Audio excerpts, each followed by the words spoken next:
ያን ኃጢአት እኮ ወደ ተግባር ላንገባ እንችላለን፣ ግን በምኞት ደረጃ እነሱ ኃጢአት እያደረጉ ነው። ፊታቸው ላይ ስታዩ የሚስቅ ደስታ ያለው ነገር አለ። በዛም በዚህም ብለው ያጠራቀሙት ምድራዊ ነገር አላቸው። እርሱን ነገር ተመልክታችሁ መቅናት፣ የነሱን ነገር መመኘት፣ አድማየር ማድረግ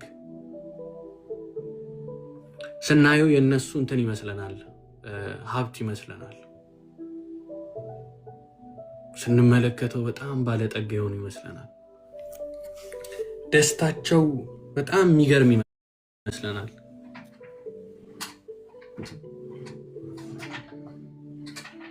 ህይወታቸው ለምን ቀለለ እንላለን። ኃጢአትን እንደፈለጉ ይሰራሉ፣ ኢንጆይ ያደርጋሉ። ከዛስ የተባረኩ ናቸው የሚመስሉን፣ የተባረኩ ነው የሚመስሉን። እኔ ግን እዚህ ስትራግል እያረኩ ነው። ፊቴ ላይ ደስታን አጥቻለሁ፣ ፈገግታን አጥቻለሁ።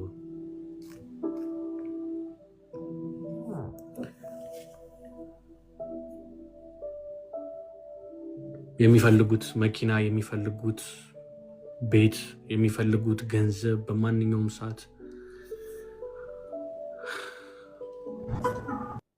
ማድረግ የሚችሉት ነገር አላቸው ብለን አስበን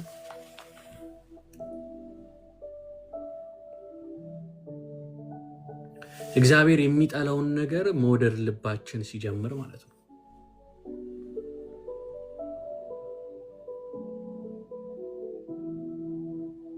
ነገር ግን ምን ይላል? ዘወትር እግዚአብሔርን ለመፍራት ትጋ ይላል። ይሄ ማለት የሆነ አንቀጥቅጦ እንደሚገዛ ባሪያ እንደሚያደርግ ሳይሆን እግዚአብሔር ቅዱስ ስለሆነ ቅድስናውን አይተን የማይናወጠውን የማይቀየረውን ፍቅሩን አይተን እግዚአብሔርን በጣም ሲሪየስሊ የሚወስድ ልብ እንዲኖረን ነው የሚነግረን እንጂ ያጠፋኛል፣ ሲኦል ሊከተኝ ነው፣ ይገለኛል ምናምን በሚል አይነት ልብ አይደለም። እግዚአብሔርን በመፍራት አይደል ትጋ የሚለን። ዘወትር ይላል። በጣም ፎከስ ማድረግ የምፈልገው ዘወትር የሚለው ቃል ላይ ነው። ዘወትር የሚለው ቃል ላይ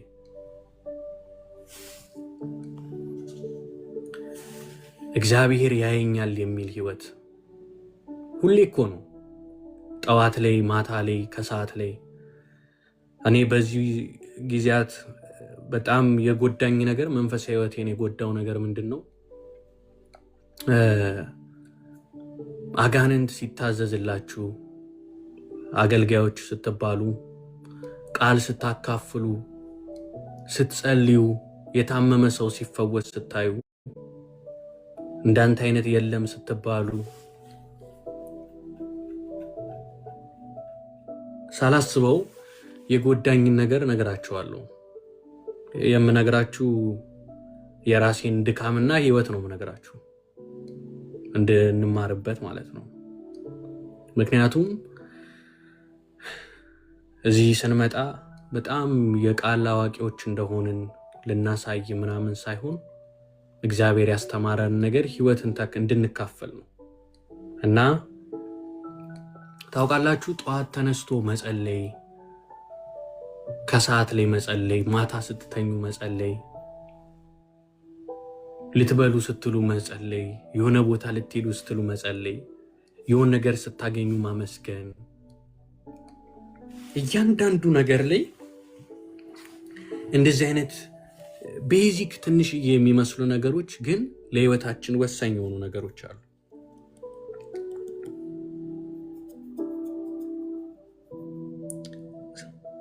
ዘወትር እግዚአብሔርን ለመፍራት ትጋ ሲለን ዕለት ዕለት መጸለይ ጠዋት ማቆማችን እንደ ኖርማል ነገር ልንቆጥረው እንችላለን። ማታ ስንተኛ ሰይጣን መጥቶ በቃ ተኛ አልጋ ላይ ምን ችግር አለ ምናምን። መጀመሪያ እንደዛ ነው የሚያስጀምራችሁ። ጠዋት እግዚአብሔር ምን ፍቅር ነው ምንም እንትን አይለ ውጣ ይልሃል። እያልክ ታቆማለህ፣ መጸለይ ታቆማለህ። ሌላ ጊዜ ስትበላ የሚራቡትን የሚጠሙትን አስበ እግዚአብሔር ሆይ ስጣቸው። በክርስቲያኖች በስደት ላይ ያሉት ጌታ ሆይ የሚበሉት ያጡትን ስጣቸው ብለህ የምትጸልየው ትተዋለህ።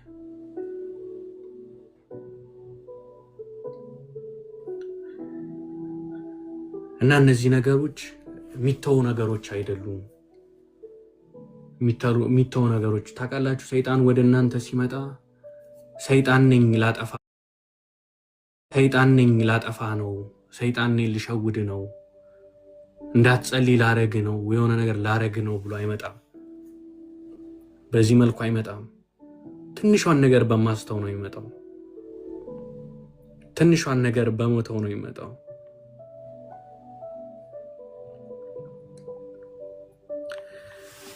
ዴሊ ከምናረጋቸው ለእግዚአብሔር ከምንሰጣቸው ነገር ለጊዜያዊ ለመተኛት ብለን ለጊዜያዊ ደስታ ብለን ለጊዜያዊ ነገር ብለን መተው የለብንም።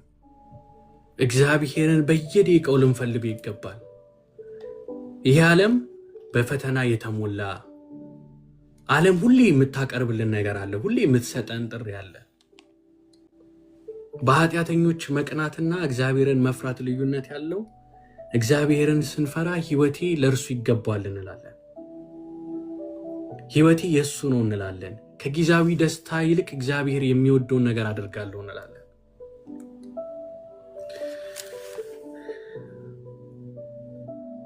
ዘወትር በአደባባይ ቢሆን በድብቅ ቢሆን በጓዳችን ቢሆን በምናገለግልበት በሁሉም በፈተና ውስጥ ቢሆን በሰላም ውስጥ ቢሆን እግዚአብሔርን መፈለግ አለብን። በድካም ውስጥ በጥንካሬ ውስጥ እግዚአብሔር ፊት ነው መንበርከክ ያለብን። ደብሮን ስልካችንን አንስተን ቀልዶች ማየት የለብንም። የሆነ ነገር ላይ መደበቅ የለብንም። እስኪ ለትንሽ ጊዜ ስክሮል ላርግ ብለን አይምሯችንን መደበቅ የለብንም። መደበቂያችን ሊሆን የሚገባው ኢየሱስ ክርስቶስ ነው።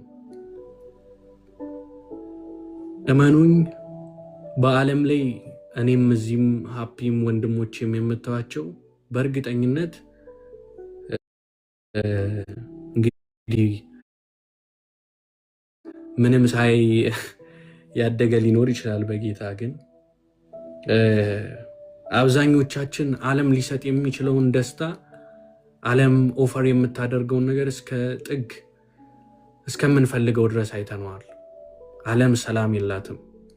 እመኑኝ፣ ዛሬ ያላችሁበትን ሁኔታ አይታችሁ ዞር ብትሉ ወጣ ብትሉ የሆነ ሰላም ያለው የሆነ ነገር የሚገኝ ያለ ነገር መስሏችሁ ከሆነ የለውም። እዚያውን የተለያየ ሀገር ነው የምንኖረው። እኔ ስዊድን ነኝ፣ ሃፒ የአውስትሪያ ነው፣ ካሌብ ጀርመን ነው፣ ሜሎስ ኢትዮጵያ ነው፣ ዘርሽ አሜሪካ ነው የሚኖረው። በእነዚህ ሁሉ ሀገራት ውስጥ ሆነን ግን ማለት ነው የሁላችንም ፍለጋ ኢየሱስ ክርስቶስ ነው። የሁላችንም ደስታ ኢየሱስ ክርስቶስ ነው። እኔም ባለሁበት ምድር ላይ ሁሉን ነገር አይቻለሁ፣ ካሌብ አይተዋል፣ ሁላችንም አይተናል። ደስታ ያለው በእግዚአብሔር መገኘት ውስጥ ነው። ኃጢአት ደስታ የሚሰጥ መስሏችሁ እየተመኛችሁት እየተዘጋጃችሁለት ያላችሁ ነገር መስሏችሁ ካለ ሞት ነው። እረፍት የለውም፣ በሰላም አያስተኛችሁም። ኃጢአት ደስታን ጊዜያዊ ደስታ ይሰጣችኋል፣ ለሰውነታችሁ የሚሆን ለአይምሯችሁ የሚሆን ጊዜያዊ ጸጸት የሞላበት በኋላ ግን ውስጡ መርዝ የተደበቀ።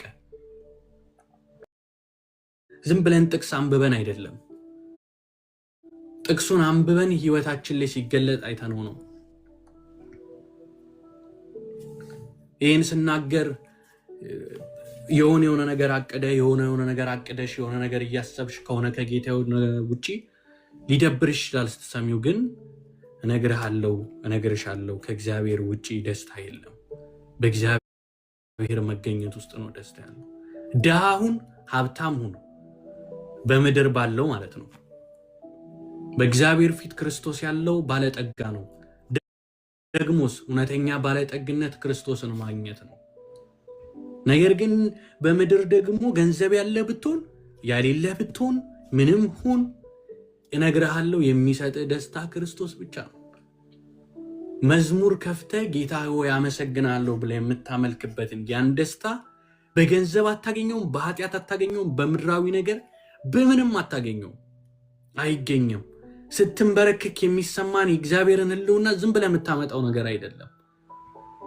ከዛ የሚበልጥ ነገር የለም። ነገ ምን መጣ የምናወራው ይሄንን ነው። ከእግዚአብሔር መገኘት የሚበልጥ ነገር የለም። በስጋ የተመኘውን ሁሉ ብትፈጽም የእግዚአብሔር መገኘት ይናፍቃል። ኢየሱስን ያየ ሰው፣ ኢየሱስን የቀመሰ ሰው ሌላ ነገር አያጓጓውም። ቢሄድ እንኳን እንደ እሳት እንደሚናደፍ እባብ ሆኖበት ነው የሚመጣው። በክርስቶስ የሆነ ኃጢአትን ቼክ ላድርግ ብሎ ቢሄድ ውስጡ መርዝ እንደገባ ነው የሚሰማው። ለምን? አዲስ ዳግመኛ ከተወለደበት ማንነት ጋር አይሄድም። ያውከዋል፣ ሁለንተናውን ያናውጠዋል፣ ሰላሙን ይነሳዋል።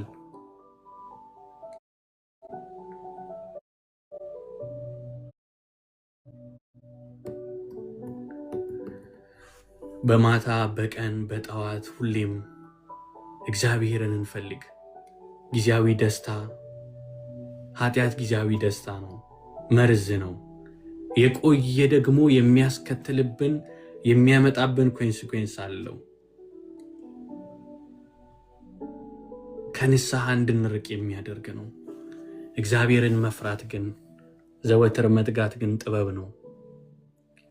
ፍጹም የሆነ ሰላም ነው፣ መረጋጋት ነው፣ እውነተኛ ህይወት ነው። የዘላለም ደስታ ነው። አንድ ነገር ልበላችሁ፣ የዘላለም ደስታችሁን ጊዜያዊ በሆነ ነገር አይምሯችሁን፣ በአጠቃላይ ነፍሳችሁን አይደል ይሄ ሰውነታችሁንም ሊያስደስት በሚችል ነገር እንዳትሸወዱ። ሰላም የለውም። የሰው ልጅ እየተነገረውም አይሰማም፣ ግን እነግራቸዋለን። ሰላም የለውም፣ እየተነገረን አንሰማም። ዛሬ የእግዚአብሔርን ጸጋ የምንማረው ለዚህ ነው። በጸጋው ነው ከዚህ ነገር ዞር ማለት የምንችለው። በጸጋው ነው ከእግዚአብሔር ጋር መጽናት የምንችለው።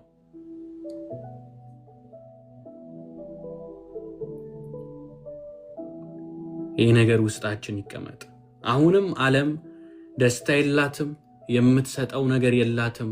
ኦፈር የምታረገው ሁሉ መርዝ ነው። ኦፈር የምታረገው ሁሉ ጊዜያዊ ነው። አጋንንት ስለታዘዙላችሁ ደስታችሁ በዛ ውስጥ አይሁን። አገልጋይ ስለተባላችሁ በዛ ውስጥ ደስታችሁ አይሁን። ቃል ማካፈል ስለቻላችሁ ደስታዎቹ በዛ ውስጥ አይሁን። ማለት በዛ ውስጥ ፈጽሞ አይሁን እያልኩ አይደለም። አዎ ደስታችን አለ፣ ግን ዋናው ደስታችሁ እሱ አይሁን እያልኩኝ ነው። እንደኔ እዚህ ጋር ቁጭ ብላችሁ በመናገራችሁ፣ ሁሌ ኢየሱስን በማውራታችሁ፣ አደባባይ ላይ በምናረገው ነገር አይሁን የመጀመሪያው ደስታችን። ጓዳችን ይሁን፣ የጠዋት ጸሎት ይሁን፣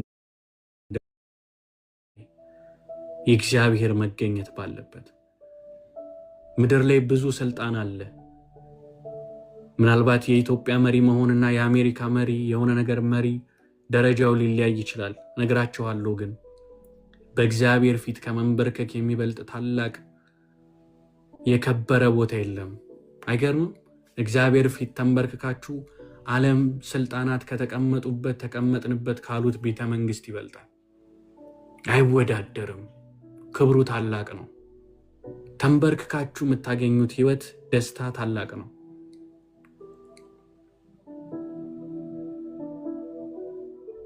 ደስታችሁ በእግዚአብሔር መገኘት ነው።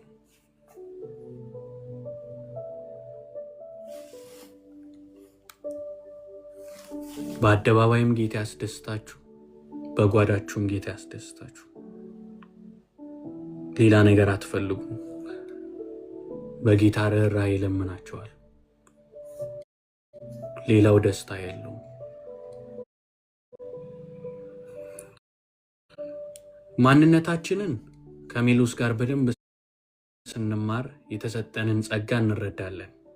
ምናልባት ኃጢአት የሚወቅሳችሁ ኃጢአት ሰርታችሁ ሊሆን ይችላል፣ ግን ኃጢአት የሰራችሁት ያ ማንነታችሁ እንደሆነ ያሳመናችሁ በህይወታችሁ ብዙ ጊዜ ከዚህ ኃጢአት ከዚህ ነገር ነፃ ወጣለሁ ብላችሁ ፓተርኑ እየተደጋገመ ግን ነፃ መውጣት ያልቻላችሁ ያ ነገር ከዚህ ነፃ ልወጣ አልችልም ብላችሁ ያመናችሁ አሁን እንጸልያለን።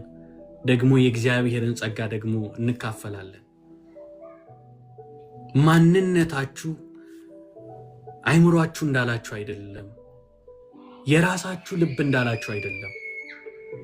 ምድር እንዳለቻችሁ አይደለም። እናት አባቶቻችሁ እንዳላችሁ አይደለም። የትኛውም አገልጋይ በኔጌቲቭ ወይ እንዳላችሁ አይደለም። የእግዚአብሔር ቃል እንዳላችሁ ናችሁ። ሕያው የሆነው የእግዚአብሔር ቃል በክርስቶስ ላላችሁ ያ የሚነግራችሁ ነው ማንነታችሁ።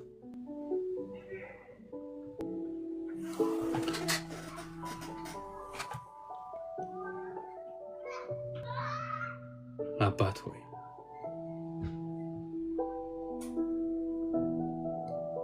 የምትጨነቁ ሰፈር የምታደርጉ በብዙ ህመም ውስጥ ያላችሁ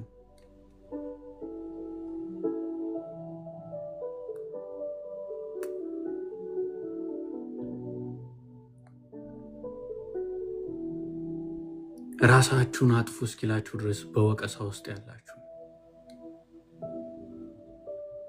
ሞት ይሻላል እንድትሉ የሚያደርጋችሁ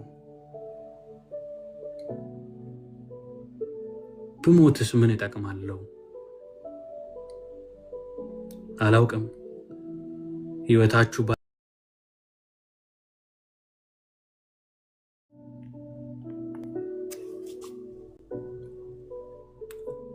ኮኪ ሙሌ ሆኒ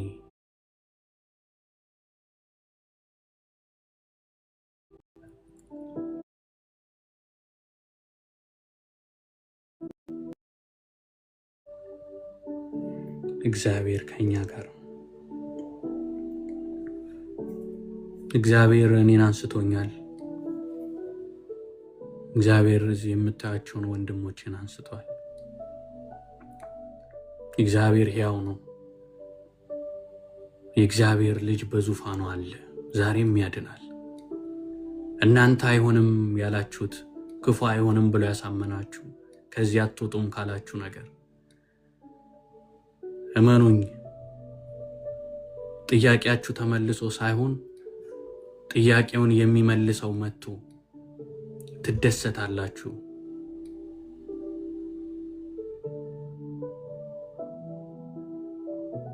መላሹ ይመጣል።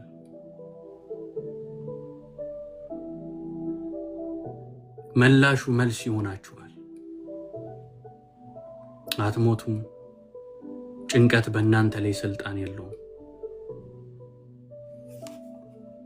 ፍርሃት በእናንተ ላይ ስልጣን የለውም። ኢየሱስን እንጠራለን። በእውነት በዚህ ስሜት ውስጥ ያላችሁ መንበርከክ የምትችሉ ከሆነ ባላችሁበት ተንበርከካችሁ አብረን እንጸልያለን። አብረን እንጸልያለን። ፍርሃት የሚሰማችሁ፣ ሼም የሚሰማችሁ፣ ንዴት ያለባችሁ፣ የማታውቁት ህመም በውስጣችሁ ያለ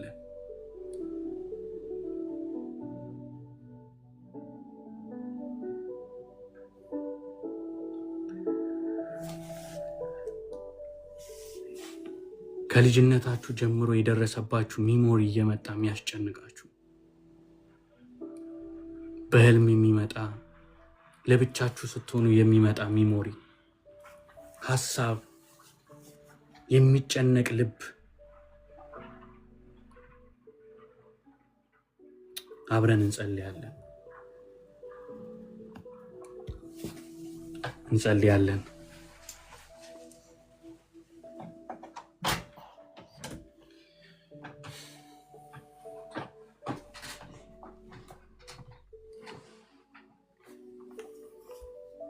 ኢየሱስ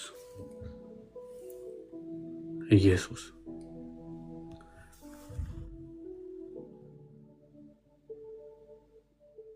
አባት ሆይ፣ አባታችን ሆይ፣ አባታችን ሆይ፣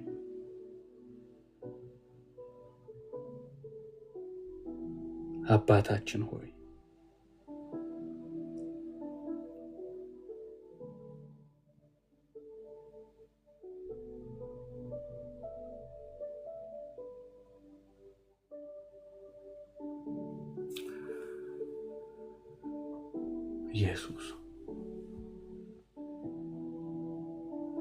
በኢየሱስ ስም አትሞቱም። በኢየሱስ ስም የሞት መንፈስ በእናንተ ላይ ስልጣን የለውም። ፍርሃት በእናንተ ላይ ስልጣን የለውም። በናዝሬቱ በኢየሱስ ስም፣ በኢየሱስ ስም፣ በጌታ በኢየሱስ ስም፣ በኢየሱስ ስም ስልጣን አይምሮን የምታስጨንቅ፣ ልብን የምትይዝ፣ ክፋትን የምትሞላ፣ የምትዋሽ፣ ለሰው ልጅ ኃጢአት ኖርማል እንደሆነ የምትሰብክ ክፉ በኢየሱስ ስም የምትሸነግል፣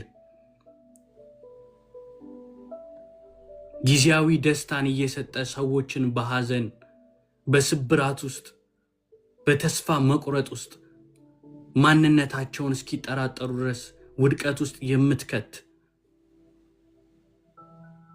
በጭንቀት በድብርት ባዘኑ ሰዓት በተሰበሩ ሰዓት እየመጣ ወደ ውስጣቸው ክፋትን የምትዘራ፣ በዛ አጋጣሚ እየተገኘ ወደ ኃጢአት የምትመራ፣ መድከማቸውን አይተ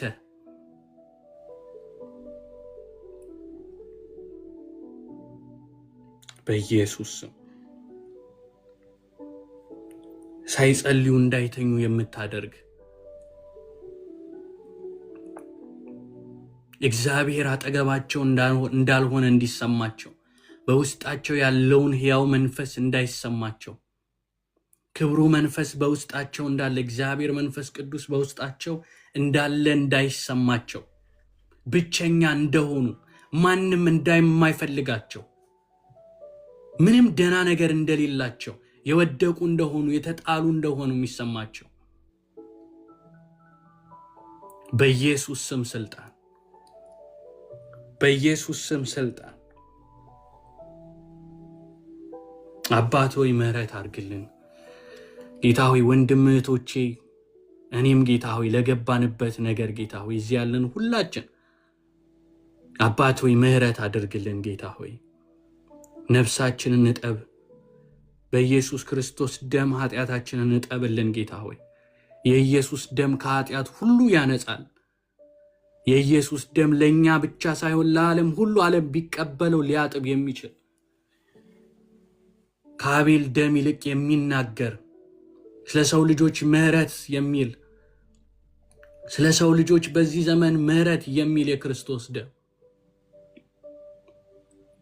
ጌታ ሆይ ደምህ ይጠበን፣ ደምህ ይጠበን በኢየሱስ ስም።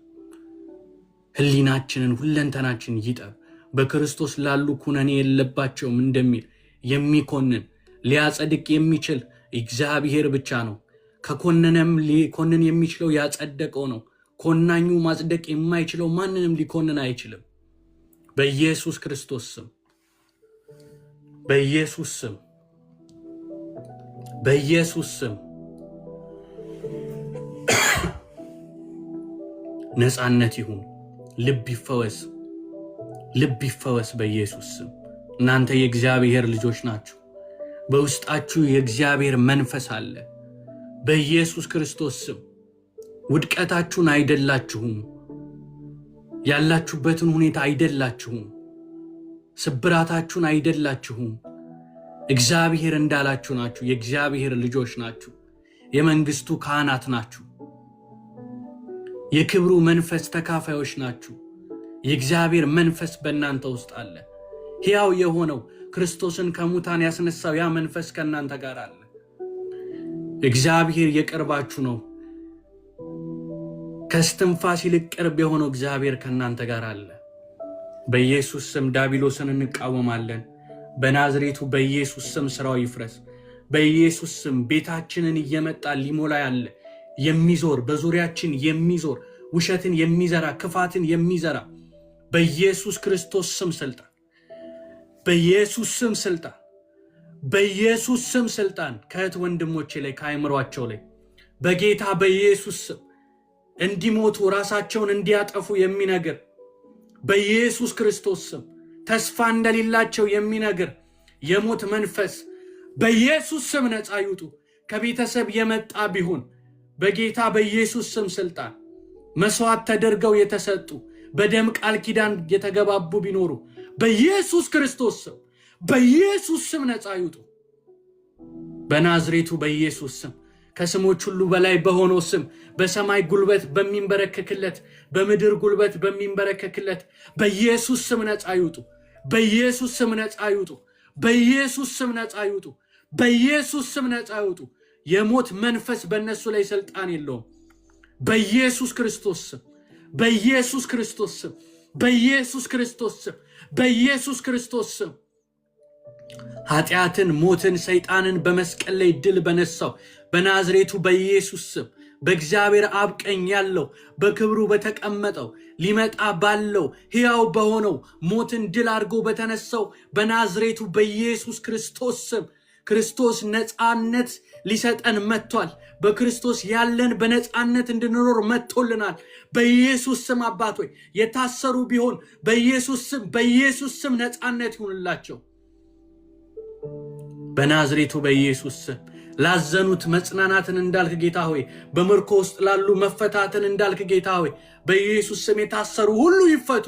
ሸክማችን የከበደ ሁላችን ወደፊት መተናል ጌታ ሆይ በኢየሱስ ክርስቶስ ስም በስም ኃይል ጌታ ሆይ የጠላትን መውጊያ ጌታ ሆይ የጠላትን የትኛውም ስራ አሰራር ሁሉ በእውቀት የገባ ቢሆን በሲስተም የገባ ቢሆን ደግሞ ጌታ ሆይ አንተን መንፈስን ያልተቀበሉ ነገር ግን በጠላት ኃይል በጠላት ተይዘው ያሉ ጌታ ሆይ በመንፈስ እየተሰቃዩ ያሉ በሰላም መተኛት የማይችሉ በሰላም መኖር የማይችሉ ተመሳሳይ አይነት ውድቀት ውስጥ ተመሳሳይ አይነት ፓተርን ውስጥ የሚገቡ በኢየሱስ ክርስቶስ ስም ሞት የሚሸታቸው ራሳቸውን ማጥፋት የሚፈልጉ ሁሉ በኢየሱስ ስም ነፃነት ይሁንላቸው።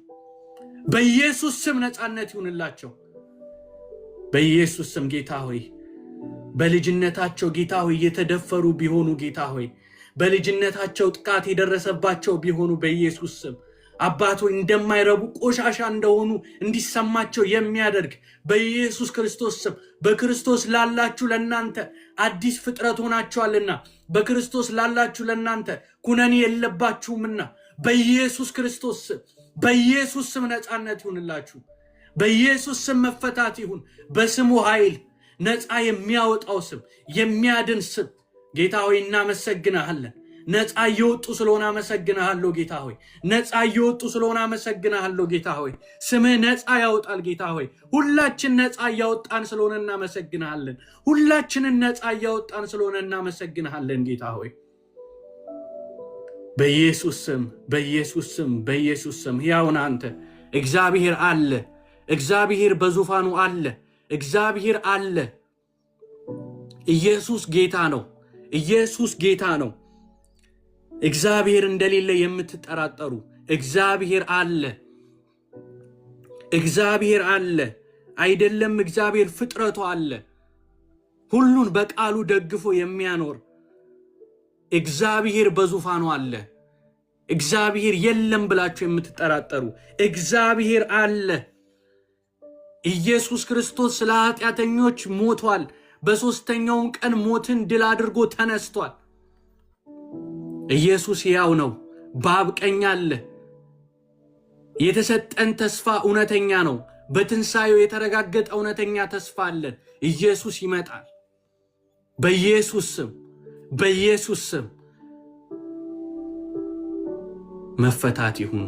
መፈታት ይሁን። የእግዚአብሔር መንፈስ በፍርሃት ላይ ሰላምን በኀፍረት ላይ አንተ በሰጠህን ማንነት ጌታ ሆይ ይተካ። በህመም ላይ ጌታ ሆይ ድህነትን አምጣ። ያለፈውን ሚሞሪያቸውን ሁሉ ጌታ ሆይ እጠብ፣ አዲስ አርጋቸው። አዲስ ፍጥረት ናችሁ እንዳልክ ጌታ ሆይ በኢሞሽን ሳይሆን በመንፈስ እንመራ ጌታ ሆይ መንፈስ ይቆጣጠረን። ነፍሳቸውን ስጋቸውን ጌታ ሆይ መንፈሳቸውን በኢየሱስ ክርስቶስ ስም ለቆ ይውጣ።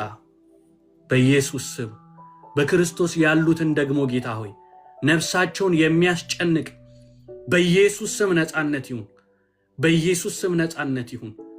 አባት ሆይ አሁን በምንማረው በምንወያየው በእግዚአብሔር ጸጋ እግዚአብሔር ሆይ የምንማረውን ሁሉ ጌታ ሆይ በመንፈስ ኃይል የምንማረውን ጌታ ሆይ ውስጣችን እንዲገባ ሕይወት እንዲሆነን ከእምነት ጋር እንዲዋዋድልን ጌታ ሆይ ማንነታችን ይሄ እግዚአብሔር ቃል ጌታ ሆይ በወንድሜ በሜሎስ አልፈ የምትናገረው እዚህ ባሉ በወንድም በእህቶች የምትናገረው ቃል ጌታ ሆይ ያ ማንነታችን ይሆን ዘንድ እንደ እግዚአብሔር ቃል የተነገረው ሁሉ ማንነታችን ይሆን ዘንድ ጌታ ሆይ ሐሰት ጨለማውን ሁሉ ብርሃን የሆነው ያንተ ቃል ጌታ ሆይ ይተካ ዘንድ ጌታ ሆይ በኢየሱስ ክርስቶስ ስም በመዳናችን በተሰጠን ጸጋና ሊመጣ ባለው ክብር ጌታ ሆይ ሐሴትን እንድናረግ ጌታ ሆይ ከምድር ምንም እንዳንፈልግ ጌታ ሆይ አንተን ብቻ እንድንሸት የልጅህን መልክ እስክንመስል ድረስ ጌታ ሆይ ረሃባችን መንፈሳዊ ረሃብ ብቻ ይሆን ዘንድ በኢየሱስ ስም የእግዚአብሔር ጸጋ ያግዘን።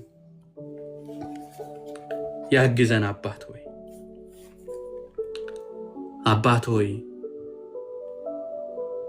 ስለሰማህን ጌታ ሆይ ነፃ ስላወጣህን ደግሞም ነፃ ስለምታወጣን ሁሌም እጃችንን ስለምትደግፍ ጌታ ሆይ አመሰግንሃለሁ። ክብር ሁሉ ላንተ ይሁንልህ። ክብር ላንተ ይሁንልህ። ክብር ላንተ ይሁንልህ። በአብ በወልድ በመንፈስ ቅዱስ አንድ አምላክ ስም አሜን አሜን። ክብር ለኢየሱስ ይሁን። ክብር ለኢየሱስ ይሁን። ክብር ለኢየሱስ ይሁን። ኢየሱስ ጌታ ነው። አለ ኢየሱስ። አትሞቱም። እኔ ሕይወት እውነት መንገድ ነኝ ያለ ጌታ አለ። የሕይወት እንጀራ አለ። የሕይወት ምንጭ አለ። ኢየሱስን በልታችሁ ትኖራላችሁ። ኢየሱስን ጠጥታችሁ ከረክታችሁ ትኖራላችሁ። የእግዚአብሔር መገኘት ቤታችሁን ይሞላል። በቃሉ ሐሴት ታረጋላችሁ። እንጀራ ርቧችሁ የእግዚአብሔርን ቃል በልታችሁ ትጠግባላችሁ። ረፍት በኢየሱስ ነው። እርሱ ሕያው ነው። እርሱ ሁሌም በመተማመን የሚጠብቁትን ኃይላቸውን ያድሳል። ጎበዙ ሊደክም ይችላል፣ ብርቱ ሊወድቅ ይችላል። እግዚአብሔርን የሚተማመን ግን ይጸናል።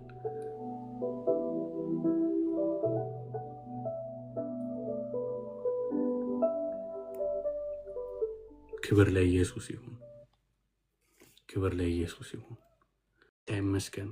ክብር ለኢየሱስ ይሁን።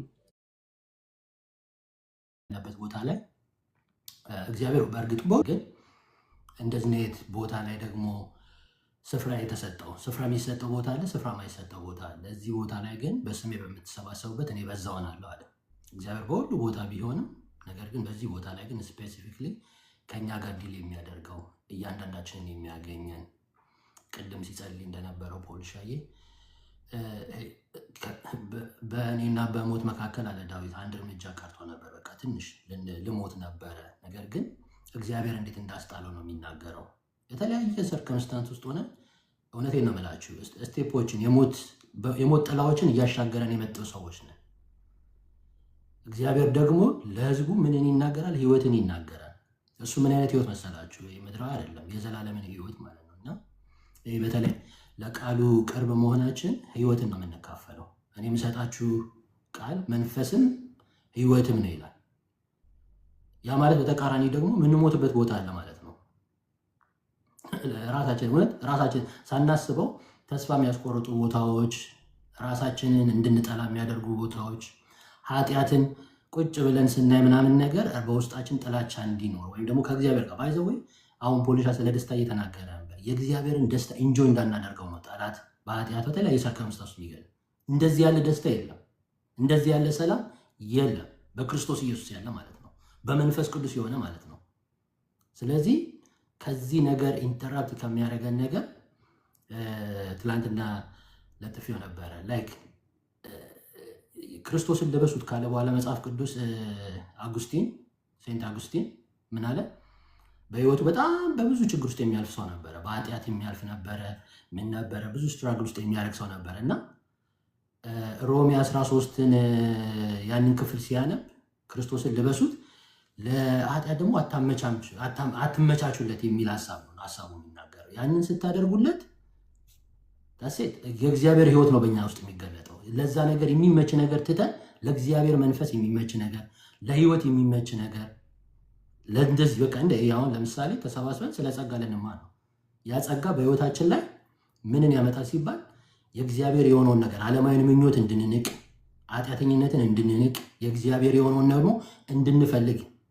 ጸጋ ሁለት ትርጉም ነው ያለው። አንደኛው እንግዲህ አሁን ሜላ ስለሚነግራችሁ ታይም አውት ብዬ ግን በውስጣችን ጸጋን ነው የምንካፈለው። እንዲህ እርስ በራሳችን መታየታችን ነው። ወንድሞች በህብረት ቢቀመጡ እንዲህ መሰባሰባችን ህይወትና በረከት ስላለው አይንካሬጁ። በልማድ እየሄድንባቸው ያሉ ከንቱ የሆኑ ቦታዎችን እንቁረጣቸው። ጓደኛም ቢሆን ወደ ህይወት የማያቀርበን ከሆነ ከህይወት የሚበልጥ ማንም ፍሬንድሺፕ የለም። እውነት አለ እንዴ? ከህይወት የሚበልጥ ምንም ፍሬንድሺፕ የለም። እናትና አባት የኔ የሆነው እንደውም መጽሐፍ ቅዱስ በጣም አልቲሜታ እንትኑን ከፍ ሲያደርገው ራሱን ይካድ አንደኛ፣ ከዛ ሲቀጥል ደግሞ እናት አባቱን እንዲህ አይነቱን ነገር ክዶ ለምን የዘላለም ህይወት ይበልጣል። ክብር ለኢየሱስ ይሁን። ስለዚህ ጭክን እንበል። ጌታ አምላክ ይባርካችሁ። ተባረኩ። ፖሊሻ ቤት ገብቼ ብዙ መናገር መብቴ ነው። ተጸጸትኩ እንድል ነበር የሚፈልገው።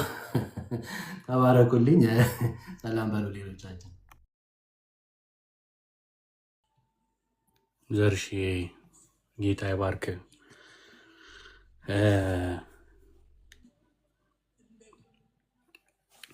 መጨረሻ እናወራለን። ሰላም ለእናንተ ይሁን። እንዴት ናችሁ? ሰላም ብያለሁ። ወንድሞች እህቶች፣ ደህና ናችሁ ወይ? ሁሉ ሰላም ነው? ጌታ ይመስገን።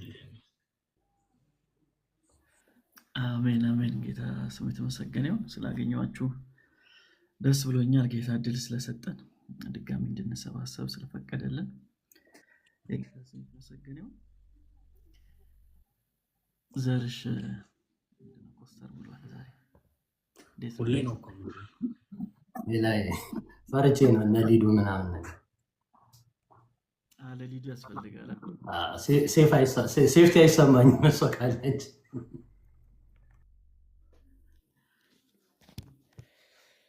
እሺ እንዴት እንቀጥል?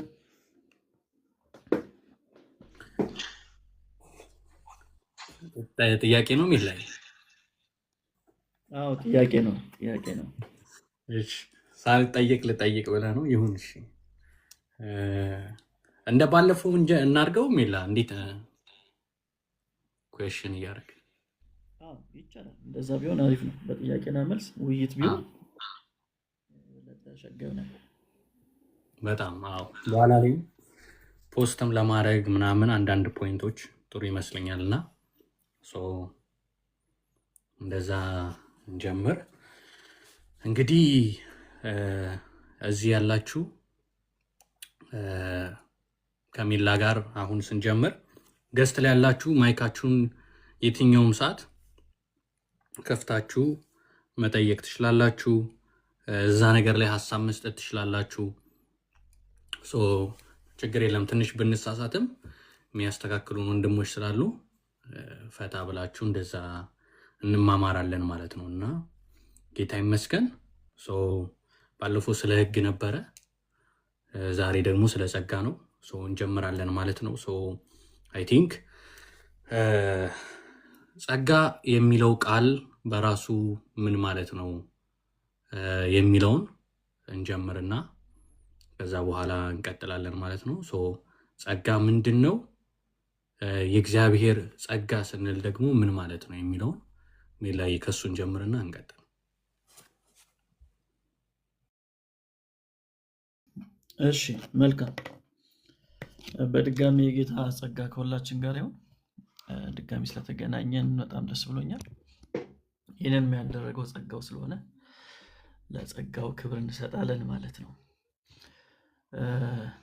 ጸጋ ይብዛል። ፖሊ ድንቅ ጸሎት ነበር። ጥሩ ጊዜ ነበር ያሳለፍነው። እዚህ ውስጥ ያላችሁ ወንድሞች እህቶች፣ እንግዲህ ስለ ጸጋ ልንማር ነው በዚህ ያለ ነው። ባለፈው ሳምንት ስለ ህግ አይተናል። ዛሬ ደግሞ የእግዚአብሔር አቅም ስለሆነው ጸጋ እናያለን ማለት ነው። እና በተለያየ መንገድ ተስፋ የቆረጣችሁ ያዘናችሁ የተከዛችሁ ካላችሁ አይዟችሁ፣ እግዚአብሔር ዛሬም ጸጋ አለው። ዛሬም ጸጋን ይጨምራል። እሱ በባህሪው ስስት የለበትም። ሁሌም ይሰጣል፣ ሁሌም ያካፍላል፣ ሁሌም ይጨምራል። ስለዚህ ጸጋ እንዴት መረዳት አለባችሁ መሰላችሁ? ጸጋ ማለት የሰው ጥረት ማብቂያ ነው፣ የተስፋ ደግሞ መጀመሪያ ነው። ስለዚህ ጸጋ ባለበት ተስፋ ይቀጥላል፣ ጸጋ ባለበት አቅም ይጨመራል ማለት ነው። እና ዛሬ እንደ ጌታ ፈቃድ አቅማችሁ ታድሶ ተስፋችሁ ለምልሞ እንለያያለን ማለት ነው፣ ሁላችንም ባለንበት። መልካም፣ እንደዚህ ካልኩ ጸጋ ዴፊኒሽኑ ምን ይመስላል፣ ትርጓሜው ምን ይመስላል የሚለው የተወሰነ ነገር ልበላችሁ፣ የተወሰነ ነገር ላሳያችሁ። በተለይም ብዙ ጊዜ ጸጋ ስጦታ ነው ይባላል አይደል? ስጦታ ነው ይባላል። ነፃ ስጦታ ይባላል ብዙ ጊዜ እና እኔ ነፃ የምትለው አትገባኝም ብዙ ጊዜ። ለምንድን ነው ነፃ የምትባለው? ስጦታ ክፍያ አለ ወይ የለው ማለት ራሱ ስጦታ ነው። ግን ስጦታ ብቻ አይደለም። በነገራችን ላይ ጸጋ እንደዛ እንዳታስቡት፣ ለማይገባው ሰው የሚሰጥ ስጦታ ነው። አሁን እኛ ስጦታ የምናውቀው ለሚገባው ሰው ነው ስጦታ የምንሰጠው አይደል? ለምንወደው ሰው ነው ስጦታ የምንሰጠው። እኔ አሁን ለምሳሌ ፖል በሆነ ነገር ቢያናደኝ ከፖል ጋር በጣላ እንደው ፖልዬ በጣም እንግዲህ ባለፈው በሰራኝ ስራ በጣም ተባረክያለሁ፣ በበደልከኝ በደል በጣም ነው የተባረኩት ብዬ ስጦታ አልሰጠውም። ሁላችንም ስጦታ የምንሰጠው ለሚገባው ሰው ነው አይደል? ለሚገባው ማለት በልባችን ቦታ ላለው ሰው ነው። ለልባችን ውስጥ ቦታ ላለው ሰው፣ ለምንወደው ሰው ነው ስጦታ የምንሰጠው። ግን ይህ ጸጋ የምንለው ግን ይለያል ነው። ጸጋ ባይ ኔቸር ለማይገባው ሰው የሚሰጥ ስጦታ ነው። ለማይገባው ሰው በሌላ ገላለጥ ምን እያልኳችሁ ነው? ለበደለ፣ ኃጢአትን ለሰራ፣ የተለያየ በደል ውስጥ ለገባ ሰው፣ ከእግዚአብሔር መንገድ ለራቀ፣ የእግዚአብሔር መንገድ ችላ ላለ፣ የእግዚአብሔር መንገድ አልፈልግም ላለ ሰው የሚሰጥ ስጦታ ነው ጸጋ ማለት። እና በነገራችን ላይ የክርስትናችን ጣዕሙ የሚገኘው እዚህ ላይ ነው። የትኛውም ሃይማኖት ላይ ጸጋ አታገኙም። ሌላ ሃይማኖት ውስጥ ሕግ አለ፣ ከዛ ካለፈ ምህረት ነው ያለው የሚሰብኳችሁ። ጸጋን ግን የምታገኙት እዚህ ነው፣ ሌላ ቦታ አታገኙ። በዚህ አይነት ሁኔታ የሰው ልጅን የወደደ አምላክ የምታገኙት እዚህ ውስጥ ነው፣ እዚህ ክርስትና ውስጥ ብቻ ነው። እና ጸጋን ኤንጆይ ነው ማድረግ ያለብን፣ በጣም ነው ኤንጆይ ማድረግ ያለብን። ሁል ጊዜ ስለ ጸጋ ብንማር እናተርፋለን እንጂ አንከስርም ማለት ነው። እስቲ በጽሁፍ አድርጌ ላሳያችሁ የሚታይ ነገር ጥሩ ስለሆነ። እሺ እዚህ ጋር የሚታያችሁ ከሆነ እሺ፣ ጸጋ በእነዚህ ትርጓሜዎች ልናየው እንችላለን። ቅድም እንዳልኳችሁ ስጦታ ነው። ያው በቅንፍ አድርጌዋለሁ። ያው ባይ ኔቸር ስጦታ ምንድን ነው? ነፃ ስለሆነ ማለት ነው። ለማይገባው ሰው የሚሰጥ ስጦታ ነው። ለሚገባው አይደለም፣ ለማይገባው ሰው የሚሰጥ ስጦታ ነው። ጸጋ ስንል የማይገባ ሞገስ ነው። የማይገባ ሞገስ ነው። በተለይም በብሉይ ኪዳን ጸጋ የሚለውን ኮንሰፕት የምናገኘው ሞገስ በሚለው ቃል ስለሆነ ማለት ነው። ስለዚህ የማይገባ ሞገስ ነው። የማይገባ ሞገስ ነው። ሌላው ጸጋ ስንል የእግዚአብሔር አቅም ነው። የእግዚአብሔር አቅሙ ምን ያክላል ካላችሁኝ፣ ጸጋውን ያክላል ነው ልላችሁ የምችለው። ጸጋውን ያክላል። ስለዚህ የእግዚአብሔር ምንድን ነው? አቅሙ ነው፣ ጉልበቱ ነው፣ ብርታቱ ነው። ስለዚህ ስለ ጸጋ ስናወራ ስለ እግዚአብሔር አቅም እያወራው ነው። እና ዝም ብላችሁ ውስጥ ያስቡት የእግዚአብሔር አቅም ምን እንደሚያክል። ስለዚህ ጸጋ ስንል የእግዚአብሔር አቅም ነው። ጸጋ ከእርሱ እንጂ ከኛ አይደለም። ጸጋ ስንል ከእርሱ የሆነ ነገር ነው። ለምን ከተባለ እዚህ ጋር ምን ብለናል? ለማይገባው ሰው የሚሰጥ ነው ብለናል። ስለ ጸጋ ስናስብ እኛን አናስብም። ስለ ጸጋ ሁሌ ስናስብ ወደ ላይ ነው የምናየው። ከእግዚአብሔር ነው፣ ከእርሱ ነው። እሱን መርሳት የለብንም። ሌላው ጸጋ ስንል ያደረገው እንጂ የምናደርገው አይደለም። ሰርተን የምናገኘው አይደለም። የሆነ ነገር አድርገን የምናገኘው አይደለም ጸጋ። እንደውም በተቃራኒው ለማይሰራ ሰው የሚሰጥ ሞገስ ነው።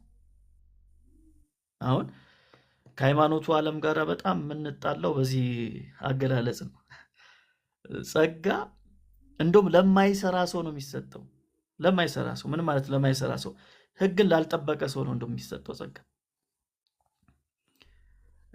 በጽድቅ ላልተመላለሰ ሰው ነው እንደውም ጸጋ የሚሰጠው።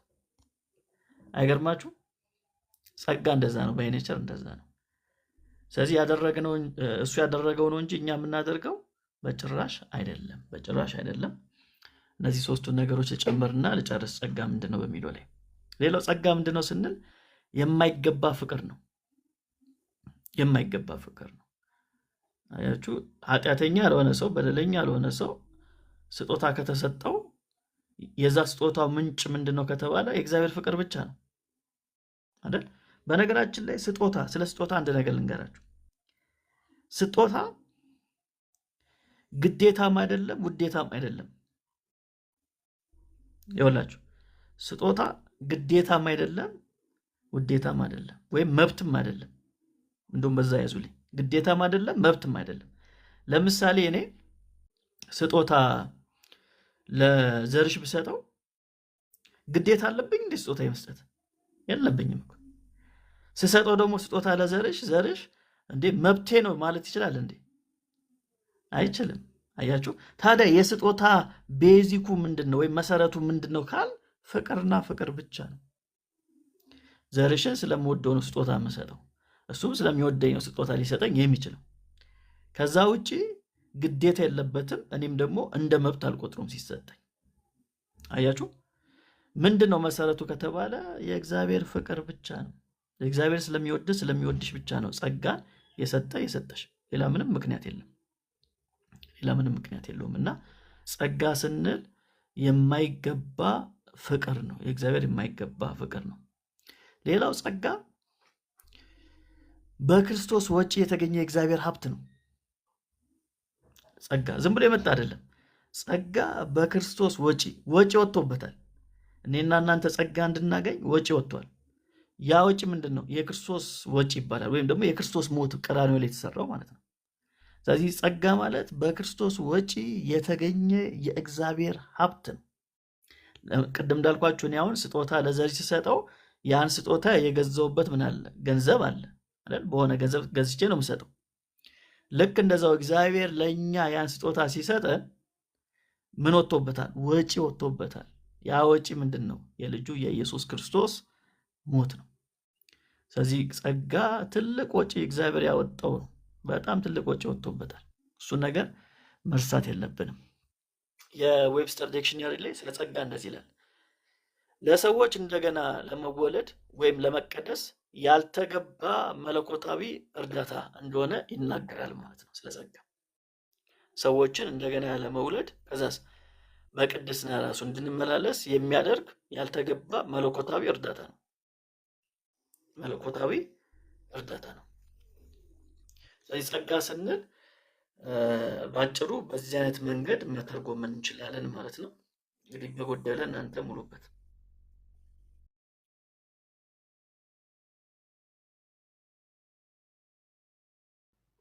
እሺ፣ ጸጋ ምን ማለት ነው የሚለው ላይ መናገር የሚፈልግ ሰው ካለ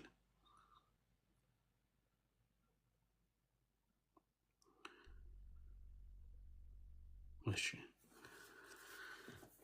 ፈታ በሉ፣ መናገር ይቻላል። እሺ፣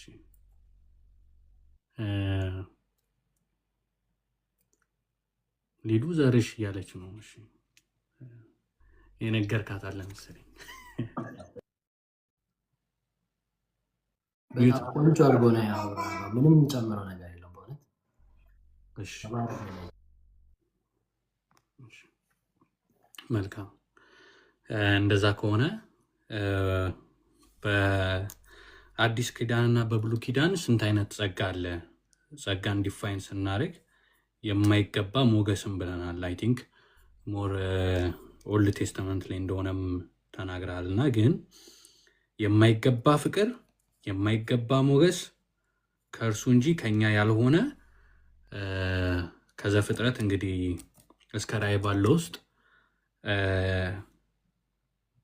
መጀመሪያ ስንት አይነት ጸጋ አለ የሚለውንና ከዛ በኋላ ደግሞ በብሉይ ኪዳን ያለው ጸጋ ብናየው የአዲስ ኪዳንን ሳንመጣበት በብሉይ ኪዳን ያለውን ጸጋ ብናይና ስንት አይነት ጸጋ አለ የሚለውን አይተን ምክንያቱም በአዲስ ኪዳን ስንመጣ በጣም ዲፕ ስለምንገባ ማለት ነው።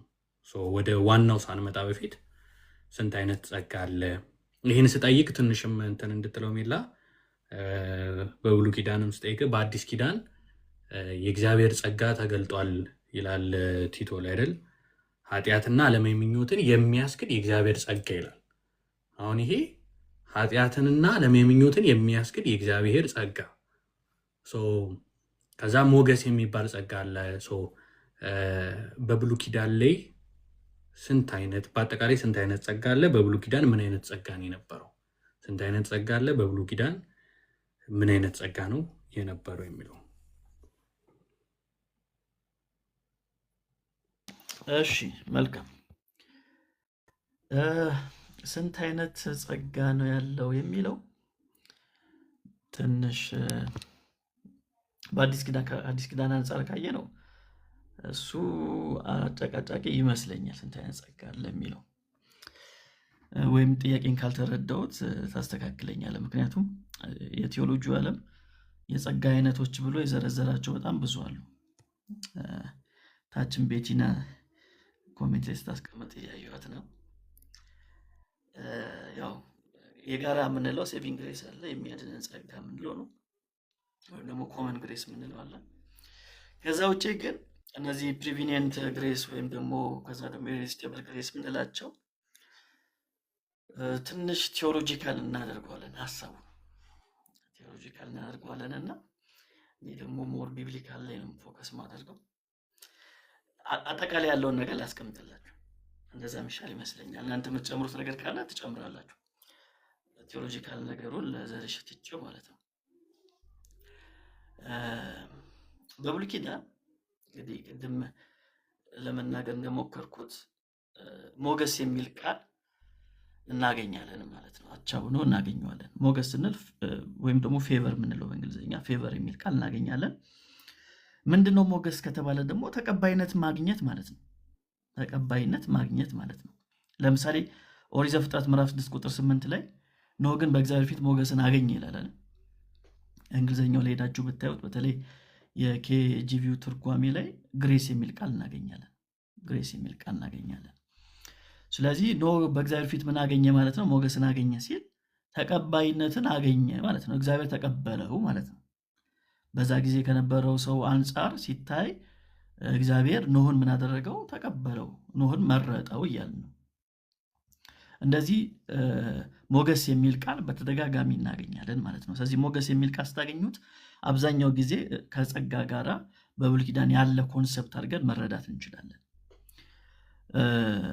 ያው አንዳንድ ቴዎሎጂዎች ቃላቶችን ያመጡልናል አይደል? አሁን በብሉይ ኪዳን በአይሁዳውያን ዘንድ ግሬስ የሚለው ነገር ብዙ የሚታወቅ ነገር አይደለም። ከዛ ይልቅ ሞገስ ስለሚታወቅ ነው ሞገስ የሚለውን ቃል በብሉይ ኪዳን የምናገኘው። ወደ አዲስ ኪዳን ደግሞ ስናመጣው ግሬስ የሚለው ቃል በተለይ ከግሪኩ ሀሳብ ጋር ተገናኝቶ ያኔ አብዛኛው ሰው ይጠቀመው የነበረው ቃል ስለሆነ በተለይ አሕዛቡ ዓለም የሚጠቀመው ቃል ስለሆነ ግሬስ የሚለውን ቃል በብዛት እናገኘዋለን ማለት ነው አዲስ ኪዳን ላይ። ለምሳሌ በቀላል አድርጌ ላስረዳችሁ። ሐዋርያው ጳውሎስ ሰላምና ጸጋ ይብዛላችሁ ሲል ምን ማለቱ ነው? ሰላምና ጸጋ ይብዛላችሁ ሲል ምን ማለቱ ነው ስንል ቀላል አድርገን ስናየው ሁለቱንም የሚያማክል ቃል ነው። ሰላም ሲል አይሁዳዊውን ያውቀዋል፣ ጸጋ ሲል አሕዛቡ ያውቃል።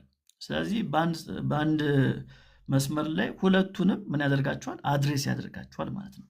ኮንሰፕቱ ሰላም የሚለው ኮንሰፕት በዛኞቹ ስለሚታወቅ፣ በአይሁዳውያኖቹ ስለሚታወቅ፣ በአሕዛቦቹ ዘንድ ደግሞ ጸጋ ይታወቃል። ስለዚህ በዚህ ኮንቴክስት ስናየው ጸጋ የሚለውን ከሰላምታም ጋራም ተገናኝቶ ሲጠቀስ እናገኘዋለን ማለት ነው።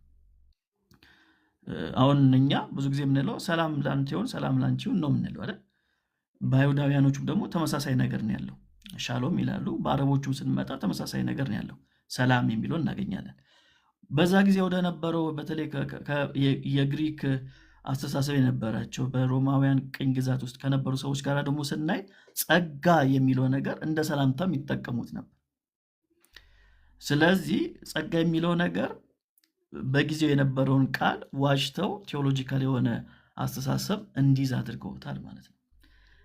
ከእሱ አንጻር ማየት ያስፈልጋል። ስለዚህ በብሉይ ኪዳን ሞገስ የሚለው ሀሳብ በብዛት እናገኛለን። ለምሳሌ በብሉይ ኪዳን የጌታችን የኢየሱስ እናት የጌታችን የኢየሱስ ክርስቶስ እናት ምንድን ነው ያገኘችው ስንል ሞገስ አይደል ያገኘችው? ሞገስ በሌላ አገላለጽ ጸጋ ማለት ነው። ሉቃስ ወንጌል ምዕራፍ 1 ቁጥር 30 ላይ መልአኩም እንዲህ አላት፣ ማርያም ሆይ በእግዚአብሔር ፊት ጸጋ አግኝተሻልና አትፍሪ። ጸጋ የሚለውን ካያችሁት በእንግሊዝኛው ትርጓሜ ላይ ፌቨር የሚል ቃል ይጠቀማል። ስለዚህ ሞገስ አግኝተሻል እየተባለች ነው። ስለዚህ ከሱ አይደለም ማለት ነው። አያችሁ፣ ከሱ አይደለም። እግዚአብሔር ፌቨር አደረገላት፣ መረጣት፣ ተቀበላት። ምን እንድታደርግ? ኢየሱስን እንድትወልድ ማለት ነው። ስለዚህ ስለ ጸጋ ስናወራ፣ ስለ ሞገስ ስናወራ ምን ብያቸዋለሁ ቅድም? ከእግዚአብሔር አንጻር ነው የምናወራው ብያቸዋል አይደል? ስለዚህ ልክ በኖህ ህይወት ውስጥ ምናየው ከእግዚአብሔር አንጻር እንደሆነ ሁሉ በማርያም ህይወት ውስጥ የምናየው ምንድን ነው? ከእግዚአብሔር አንጻር ነው የተደረገው ነገር ሁሉ የተደረገው በዛ ነው የምናየው። እና በብሉይ ኪዳን ሞገስ የሚለውን ማየት እንችላለን። ሌሎችም አባቶችን ማየት እንችላለን። እና አብርሃምን ዘፍጥረት ምዕራፍ 12 ላይ፣ ሙሴን ዘጸአት ምዕራፍ 33 ላይ እንደው ሙሴ ምንድነው የሚለው? በፊት ሞገስ ካገኘው ይለዋል። ሌላ ቦታ ላይ ደግሞ በፊት ሞገስ አግኝቼ ከሆነ ይለዋል። ስለዚህ ከተቀበልከኝ እያ ነው። አያችሁ ማለት በሙሴ ስራ ምናምን ሳይሆን አንተ ከተቀበልከኝ፣ እንደ እግዚአብሔር ወይ አንተ ከተቀበልከኝ እንድናገር ፍቀድልኝ የሚል ሀሳብን እናገኛለን ማለት ነው። በአጠቃላይ ብሉይ ኪዳን ላይ እንደዚህ ብለን ልንጠይቅ እንችላለን። እግዚአብሔር እስራኤልን ለምን መረጣት የሚል ጥያቄም እኮ ማንሳት እንችላለን። ስለ መጽሐፉ ከማውራታችን በፊት የመጽሐፉ ባለቤቶች እንደምናውቀው እነሱ ናቸው። ሮሜ ምዕራፍ 9 ላይ ነው ካልተሳሳትኩ ሐዋርያው ጳውሎስ የሚናገረው ነገር አለ። የአይሁዳዊ የመሆን ብልጫው ምንድን ነው ካለ በኋላ ብልጫውን ሲያስቀምጥ የእግዚአብሔር ቃል በአደራ መልክ የተሰጣቸው ናቸው ነው የሚለን። በቃ ብልጫው እሱ ነው። የእግዚአብሔር ቃል ስለተቀበሉ ነው ይለናል። ከአሕዛቡ እንደ ብልጫ ከተቆጠረ ያ ነው ብልጫቸው። ግን እነሱን ለምንድን ነው እግዚአብሔር የመረጣቸው? ለምን መረጣቸው? እግዚአብሔር እስራኤላውያንን ለምን መረጣቸው? ለምንስ ምንድነው ከግብፅ ሊያድናቸው ፈለገ እግዚአብሔር የሚል ጥያቄ ማንሳት በጣም ተገቢ ነው፣ ጸጋን ለመረዳት። እሱን እስቲ አንብብልን ወይም ፖል ወይም ዘርሽ ዘዳግም ምዕራፍ 7 ቁጥር 6 ላይ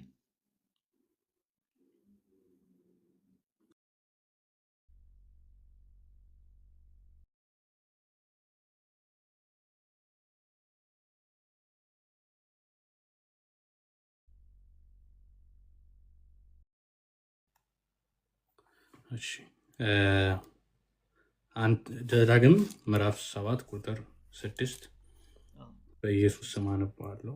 እስከ 8 ነው የሚለው።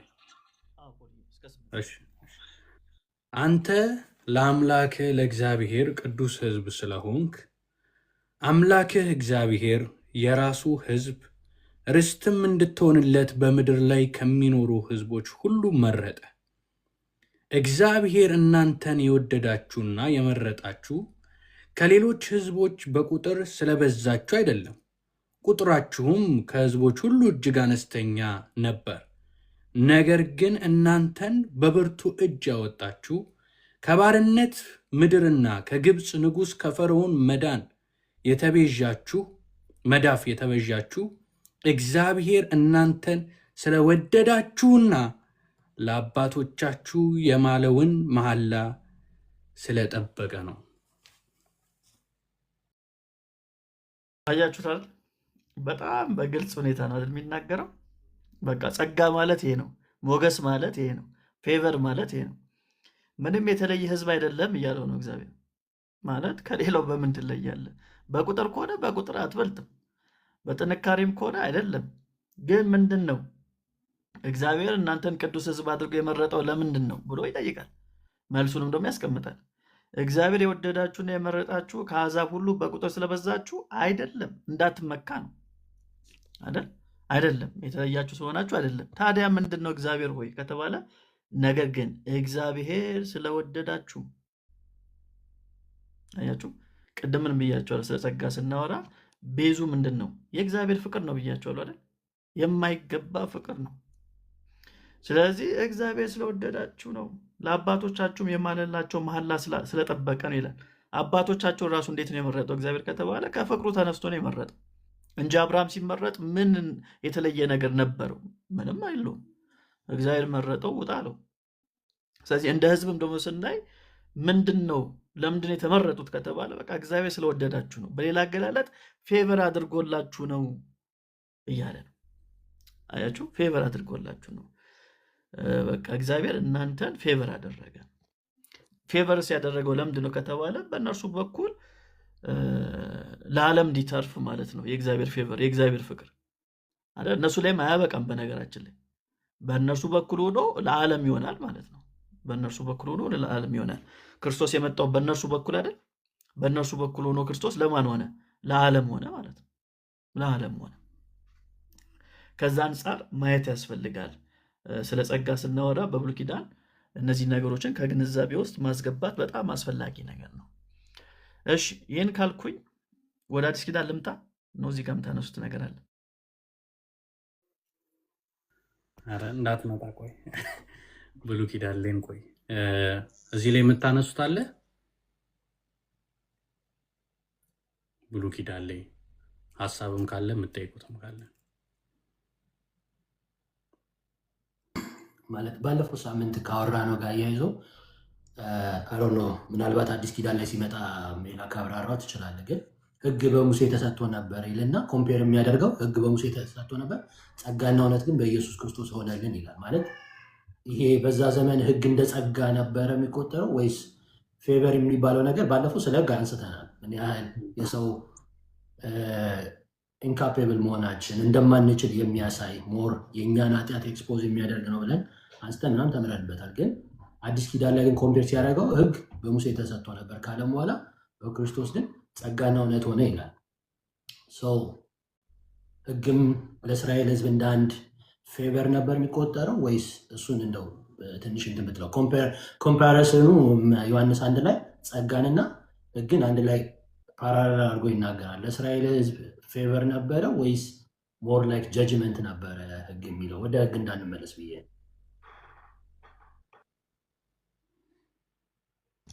እሺ፣ በጣም አሪፍ ጥያቄ። በተለይ ቁጥር 16ን ብታነበው አሪፍ ነው፣ በደንብ ግልጽ ያደርግልናል።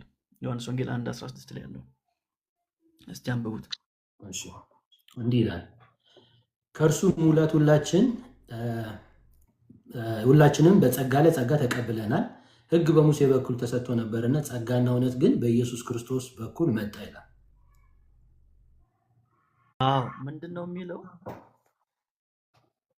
እኛ ሁላችን ከሙላቱ ተቀበልን፣ በጸጋ ላይ ጸጋ ተሰጥቶናል። አሁን ይህም በደንብ አስምሩልኝ። በጸጋ ላይ ጸጋ ተሰጥቶናልና ካለ በኋላ ሕግ በሙሴ ተሰጥቶ ነበርና ነው የሚለው። ስለዚህ በብሉይ ኪዳን የነበረው ሕጉ ጸጋ ተብሎ ተጠርቷል ወይ? አዎ ተጠርቷል። ለምን የሚል ጥያቄ ግን ያስፈልጋል። ለምንድን ያስፈለገው? ያስፈለገው ነገር ለምንድን ነው ከተባለ ለእውነተኛው ጸጋ መምጫ መንገድ ስለነበር ነው። ለዛ ነው ሕግ በሙሴ ተሰጥቶ ነበርና ጸጋ እውነት ግን በኢየሱስ ክርስቶስ ሆነ ይላል። ባለፈው ሳምንት እዚህ የሚላችሁ ከሆነ ጸጋው ማለት ሕጉ እስከ መቼ ድረስ ነበር ለሚለው ጥያቄ ያነሳነው ነገር አንዱ ምን ነበር? ሞግዚት ነበር ብለናል አይደል? ሞግዚት ነበር። ምን ሕጉ ሞግዚት የሆነው ማን እስከሚመጣ ድረስ ነው? ክርስቶስ እስከሚመጣ ድረስ ነው። ስለዚህ ጠቋሚ ነው ማ ሕጉ ለማ ለኢየሱስ ክርስቶስ። ስለዚህ ከዛ አንጻር ሕጉን ራሱ እግዚአብሔር የሰጣቸው ለምንድን ነው ከተባለ ከእሱ አንጻር ነው። እነሱ እግዚአብሔር የሚፈልገውን አይነት ህይወት በእግዚአብሔር የህይወት ስታንዳርድ እንዲኖሩ ነው የተሰጣቸው አይደል? ከሌላው በተሻለ መንገድ፣ ከሌላው ህዝብ በተለየ ሁኔታ። ስለዚህ ከዛ አንጻር ስናየው ያኛውንም ጸጋ ተብሎ ሊጠራ ይችላል። ለምን? ለእውነተኛው ጸጋ ጠቋሚ፣ መንገድ ጠራጊ ሆኖ ስለምናገኘው ማለት ነው። እንደ ሞግዚትነት ልናገናኘው ስለምንችል እዚህ ዮሐንስ ወንጌል ምዕራፍ 1 ላይ በተለይ ከቁጥር 16 ጀምሮ ስናይ ንጽጽሩ በሙሴና በኢየሱስ ነው። ንጽጽሩ አይደል? በሙሴና በኢየሱስ። ከዛ ሐዋርያው ምንድነው የሚለን? በጸጋ ላይ ጸጋ ነው የሚለው አይደል? በጸጋ ላይ ጸጋና የቨርሱን አገባብ ስናየው ከሕጉ ጋር አንድ ላይ ተቀምጦ እንደሆነ ምንም ጥያቄ የለውም። ሌላ ሀሳብ ካለ ኦኬ። አልገባሁብማ ሰርሽ። ኦኬ ያ አይ ቲንክ አንድ ቀጣይ እንትን ከማለቴ በፊት ምንድነው የምንሰማ ሰዎች በመማር ልብ እንስማና ከዛ ኮንቴክስቱን በደንብ ብናይ ጥሩ ነው። ስናዳምጥና የሚያድነው ጸጋ አለ፣ ጸጋ ምንድን ነው ብለን የጀመርነው። ስለዚህ በዛ መልኩ ስለሆነ እንደዛ አንደርስታንድ እያደረግን ምንድን ነው የሚወራው የሚለውን ነገር አንደርስታንድ እንድናደረግ ማለት ነው። ገና ስለሚያድነው ጸጋ እያወራን ራሱ አይደለም እና ገና ዲፕ አልገባንም እዛ። ሜላ ከዘረዘርከው ውስጥ ቅድም ጸጋ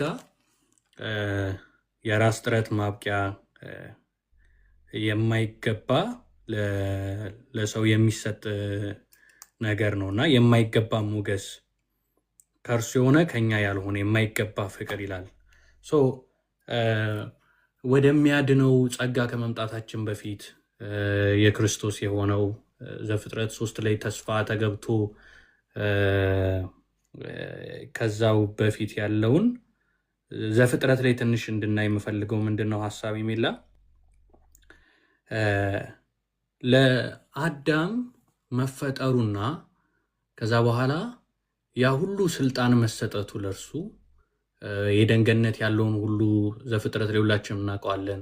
ከዛ እንዲመገብ ሌላኛውን በበላ ጊዜ ግን እንደሚሞት የነገረው አለ። ከዛ ውጭ ደግሞ በምድር ላይ ለሰው ልጅ ስልጣንን ሰጥቶታል።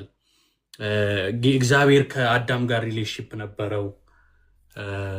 ይሄ ሁሉ ነገር ነበረው። ኦልሞስት ያ የደንገነት ኤቭሪቲንግ። ይሄን እንደ ጸጋ ልንወስደው አንችልም ወይ? ምክንያቱም አዳም በእርግጥ ይሄ ነገር ይገባው ነበር ወይ? ሊያገኘው የሚገባው ነገር ነው ወይ? ይህን ነገር እግዚአብሔር ገና ዘፍጥረት ላይ ስንጀምር በስጦታ ነው የጀመረው። ለሰው ልጅ የማይገባውን ነገር በመስጠት ነው የጀመረው። መፈጠሩ ራሱ ህይወት እንካ ተብሎ እንኳን ከዚህ አምላክ ከሆነ ህይወት መሰጠቱ ራሱ ዲዘርቭ የሚያደርገው ነው ወይ? ምክንያቱም እግዚአብሔር ለምን ፈጠረ ምናምን ብለው አርጊው የሚያደርጉ አሉ አይደል? የሆነ ሲፈጥር ለመጥፎ ነገር እንደሆነ ምናምና እግዚአብሔር ግን ከጅምሩ ይህን ጸጋ ሲያደርግ ነበረ ብለን መውሰድ አንችልም ወይ? ከዛ በኋላ ዘፍጥረት ላይ ደግሞ ሬዚስት ስለሚደረገው ጸጋ ከውድቀት በፊት ስላለው ደግሞ እናወራለን። ግን አሁን እነዚህ ነገሮች ሚላ እንዴት ታያቸዋለህ? እግዚአብሔር በዚህ ውስጥ ነው የፈጠረን ብለን መናገር አንችልም ወይ? እግዚአብሔር ለሰው ልጅ ያለውን መልካምነት እንዲሁ የማይገባውን ነገር ከመስጠት ከፍጥረቱ አንስቶ ከመፈጠሩ አንስቶ የማይገባን ስጦታ ነው ብለን መውሰድ አንችልም ወይ? ምክንያቱም ሰው ከህይወቱ አንጻር ካለበት ሁኔታ አንጻር መፈጠር አልፈልግም ነበር ምናምን ይላል እና ግን የእግዚአብሔርን በጎነትና መልካምነት ነው እያልን አይሆንም ወይ? እና ዘፍጥረት ላይ እንዴት ታየዋለህ ከውድቀት በፊት ያለውን የእግዚአብሔርን ጸጋ? እሺ ፖሊ፣ በጣም አሪፍ ጥያቄ። እውነት ለዚህ ጥያቄ ተባረክ። አሪፍ ጥያቄ ነው። ገና ከጀመሩ ጸጋ ወደዚህ ዓለም መምጣታችን ራሱ ጸጋ ነው። እንዲሁ ስለሆነ ማለት ነው። እንዲሁ ስለሆነ ጥያቄ ጠይቆ ማመልከቻ አስገብቶ የተፈጠረ የለም። እግዚአብሔር ወደዚህ ምድር ያመጣን እንዲሁ ነው።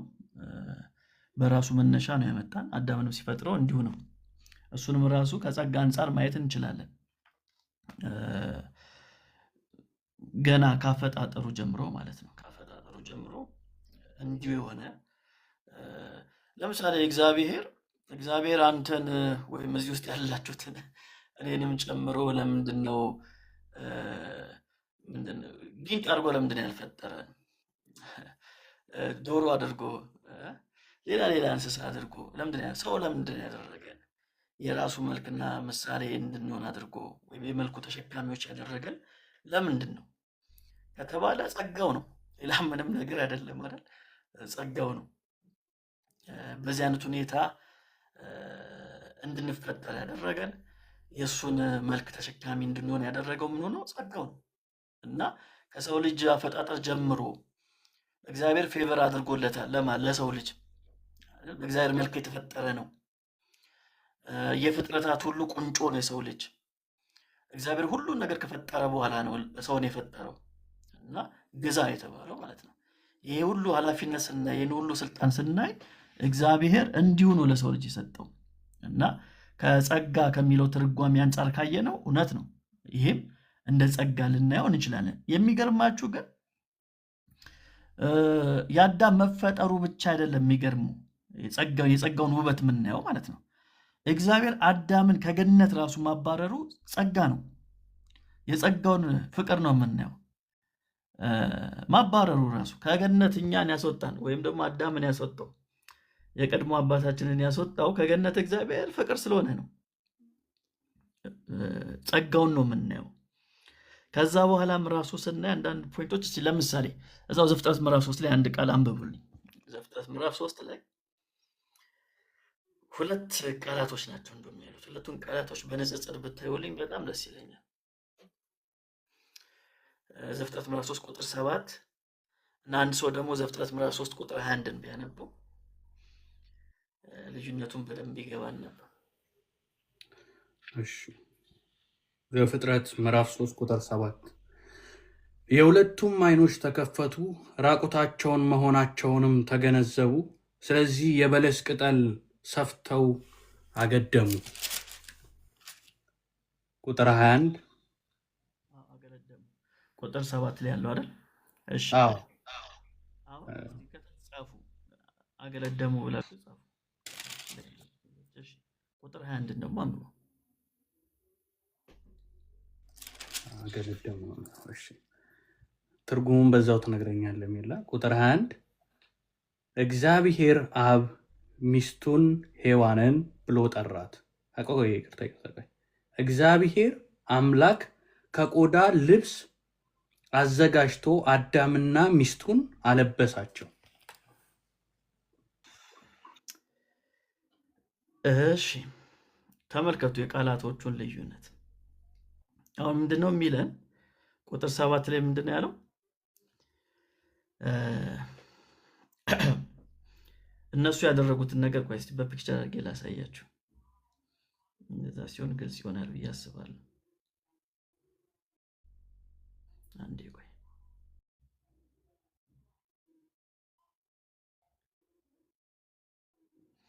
እሺ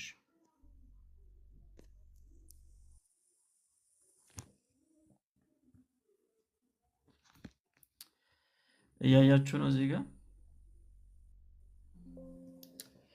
እሺ ቆይ ዘፍጥረት 3:7 ላይ ምንድነው የሚለን? አገለደሙ አይደል የሚለን? ለራሳቸው እና ከምን ከቅጠል ለራሳቸው አደረጉ። በሌላ አገላለጥ የነሱን ራቁት ነኝ ብሎ ላሰቡት ነገር ጊዜያዊ መፍትሄን ሰጡ። ለራሳቸው አገለደሙ ሲል ራሳቸው ሰሩት። ተመልከቱ፣ ራሳቸው ለራሳቸው ሰሩት። ላጋጠማቸው ችግር ጊዜያዊ መፍትሄ ሰጡ ማለት ነው። አገለደሙ የሚለው ራሳቸው እንዳደረጉት ነው የሚያሳየው ቃሉ አይደል? ራሳቸው ነው ያደረጉት። እሺ ቁጥር 21 ላይስ ምንድነው የሚለው ቃሉ? አለበሳቸው ነው የሚለው አይደል? አለበሳቸው ነው የሚለው ማ እግዚአብሔር ማለት ነው። እግዚአብሔር ነው ያለበሳቸው ከምን ከቆዳ። ስለዚህ የእነሱ ጊዜያዊ ነበር፣ የእሱ ደግሞ የሚዘልቅ መሆኑን እናያለን። ይህን ራሱ የምናየው ምንድነው? ጸጋን እናያለን። አያችሁ፣ እነሱ ናቸው እኮ ኃጢአትን የሰሩት አይደል? እነሱ ኃጢአትን ሰሩ፣ በደልን ሰሩ። ለሰሩት ኃጢአት ለሰሩት በደል ደግሞ ራሳቸው ምንም ፈጠሩ። ኃጢአቱ ላመጣባቸው ውጤት ጊዜያዊ መፍትሄ ማምጣት ፈለጉ። ከዛ እግዚአብሔር አያቸውና አይሆንም አለና ምን አደረጋቸው? አለበሳቸው ማለት ነው። ቁጥር 21 ላይ አለበሳቸው። ስለዚህ ይሄን እግዚአብሔር ማድረግ ይጠበቅበት ነበር አይጠበቅበትም? ኃጢአት እኮ ሰርተዋል፣ ሞት ይገባቸዋል አይደል? ማባረር እነሱን መተው ነው ያለበት ዝም ብለን ካየነው። ግን እግዚአብሔር እንደዛ አላደረገም። ለምን ከተባለ ፌቨርን አደረገላቸው፣ ጸጋን አደረገላቸው። ከምን ተነስቶ? ከራሱ ፍቅር ተነስቶ ይህን ነገር አደረገ ማለት ነው። ስለዚህ ዘፍጥረት ላይ ምዕራፍ 1 ላይም ብናይ፣ ምዕራፍ 2 ላይም ብናይ፣ ምዕራፍ 3 ላይም ብናይ የአዳም መፈጠርን ብናይ ከዛ በኋላ ከተሳሳተ በኋላ ከወደቀ በኋላ እግዚአብሔር ከገነት ሲያባርረው ያም የእግዚአብሔርን ጸጋ ነው ማለት ነው። ከእግዚአብሔር ጋር መታረቅ አይችልም ነበር። ስለዚህ ከገነት ራሱ ያባረረው እግዚአብሔር ለራሱ ለአዳም ጥቅም ነበር። ከዛ በኋላ ከተባረሩም በኋላ ደግሞ ለራሳቸው ምንም ማድረግ አልቻሉም። ስለዚህ እግዚአብሔር ምን አደረጋቸው? አለበሳቸው ማለት ነው። የቁርበትን ልብስ አደረገላቸው፣ አለበሳቸው። እና እግዚአብሔር እዚህ ጋር ስታዩት የሆነ ሽልማት እየሰጣቸው ነው የሚመስለው። እንደው አጥፍቶ አይመስልም አይደል? የሆነ ሽልማት እንደሰጣቸው ልንቆጥሮ እንችላለን። ቀደምን ብያቸዋለሁ፣ ለማይገባው ሰው ነው የሚሰጠው ስጦታ አይደል? ለሰራ ደግሞ አይደለም ብያቸዋለሁ፣ ላልሰራ ነው የሚሰጠው። አዳም ሕጉን ጠብቋል ወይ? አልጠበቀም። ትእዛዙን ጠብቋል ወይ? አልጠበቀም። ግን ምን ተብሏል? እግዚአብሔር የቁርበትን ልብስ አለበሳቸው ማለት ነው። እና ከጅምሩም ጀምሮ የእግዚአብሔርን ጸጋ ነው የምናይበት።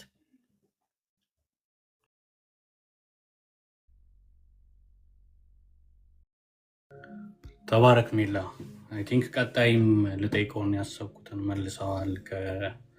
ከውድቀት በፊት የነበረውን የእግዚአብሔርን በአምሳሉ ከመፍጠር ጀምሮ ያለውን ከዛ ደግሞ ከውድቀትም በኋላ እንዴት ወዲያውኑ እንዳለበሳቸው እንመለከታለን። እና እግዚአብሔርን ጸጋ ከፍጥረት ጀምሮ የሚደንቅና ያው ብዙ ብናወረው የማያልቅ ነው የእግዚአብሔር በጎነትና ጸጋና አይ ቲንክ እዚህ ላይ ሀሳብ መስጠት ወይ መናገር የሚፈልግ ሰው አለ?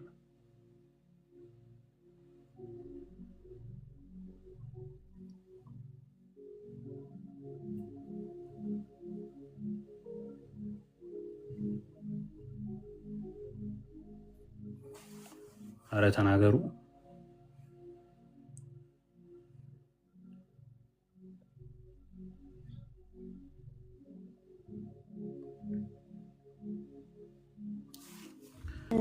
ምን ላይ ፖሊሻ ሜሉስ አሁን ባለው ላይ ወይስ እስካሁን እዚህ ዘፍጥረት ላይ ባለው ጸጋም በተመለከተ መናገርም ጥያቄ ነው?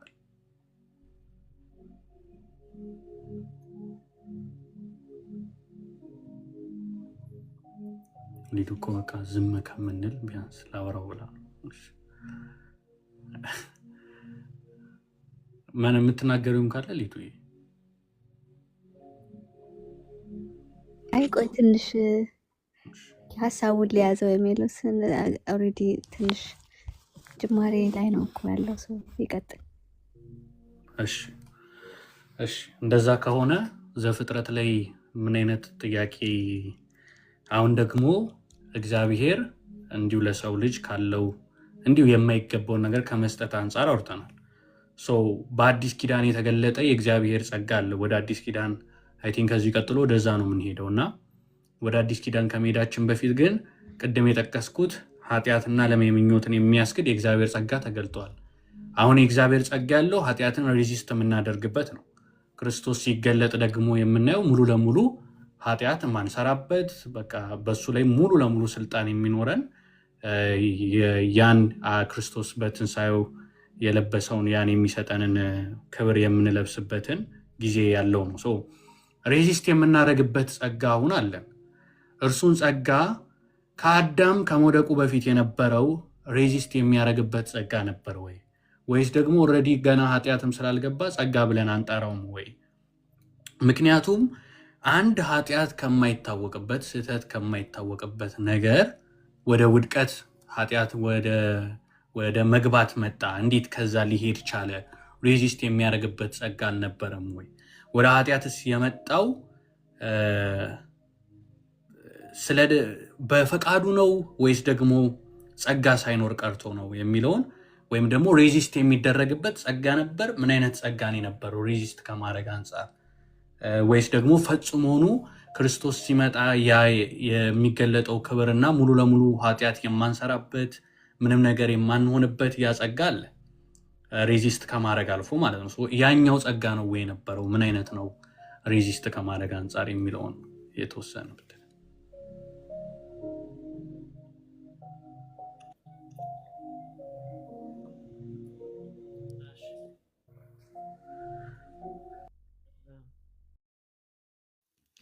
ቲቶ ምዕራፍ 2 ላይ ያለውን ሐሳብ ነው የጠቀስከው።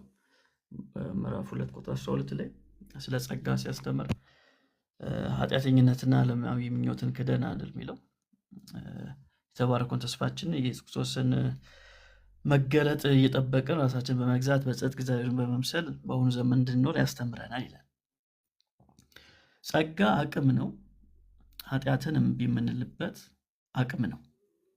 ኃጢአትን እምቢ የምንልበት አቅም ነው ማለት ግን ጸጋው በጉልበት ኃጢአትን እምቢ እንድንል ያደርገናል ማለት ግን አይደለም። ሁለቱ ልዩነት አላቸው። ጸጋው ኃጢአትን እንድንክድ ማለት አላደርግም እንድንል የሚያደርግ አቅም ነው። ይሄ ማለት ግን ራሱ ጸጋው ያንን ያደርጋል ማለት ግን አይደለም። ያንን ያደርጋል ማለት አይደለም። ምንድነው እዚህ ጋር የሚለን? ያስተምረናል አይደል የሚለው። እግዚአብሔርን በመምሰል በአሁኑ ዘመን እንድንኖር ያስተምረናል። ስለዚህ ጸጋው ምን ይላል? በዚህ ዘመን በትክክለኛው መንገድ እግዚአብሔርን በመምሰል ህይወት ተመላለስ፣ ኃጢአትን ደግሞ እምቢ በል እያለ ምን ያደርጋል? ያስተምራል። አቅም እንድታገኝ ያደርጋል እንጂ በራሱ ጸጋው አይደለም የሚሰራው። ጸጋው በአንተ ውስጥ ነው የሚሰራው። ጸጋው በአንተ ውስጥ በአንቺ ውስጥ ነው የሚሰራው።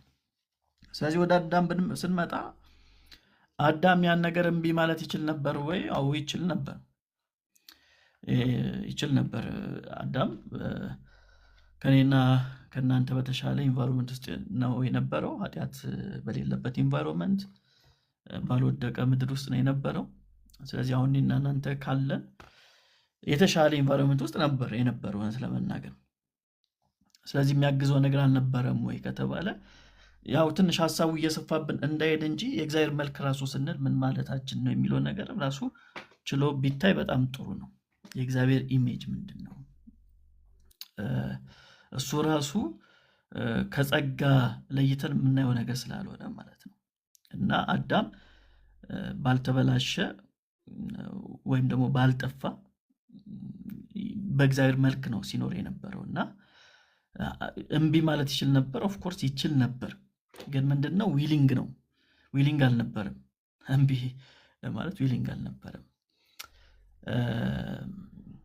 ሴቷንም ብናይ ተመሳሳይ ነገር ነው። ያው ያደረጉበት መንገድ ቢለያይም፣ ኃጢአትን የሰሩበትን መንገድ ቢለያይም ሐዋርያው ጳውሎስ የተታለለ አዳም አይደለም፣ አንደኛ ጢሞቴዎስ ምዕራፍ 2 ላይ የተታለለችው እሷ ነች ይለናል። ግን ያው በዚህም ሆነ በዛ ሁለቱም ኃጢአት ሰርቷል። ግን እምቢ ማለት ይችሉ ነበር። ኦፍኮርስ ይችሉ ነበር። ለምን ከተባለ አቅም ነበራቸው ወይ? አዎ አቅም ነበራቸው። ግን የነበራቸው አቅም በነሱ ፍቃድ ላይ የተመሰረተ መሆኑን ግን መርሳት የለብንም። እሱ መርሳት የለብን። አሁን ላይም ተመሳሳይ ነገር ነው። ያ ጸጋ ተሰጥቶናል ወይ? አዎ ጸጋ ተሰጥቶናል። አሁን ያለው ጸጋ ለነሱ ከተሰጠው ይበልጣል ወይ በሚል ሴንስ ደግሞ ከሆነ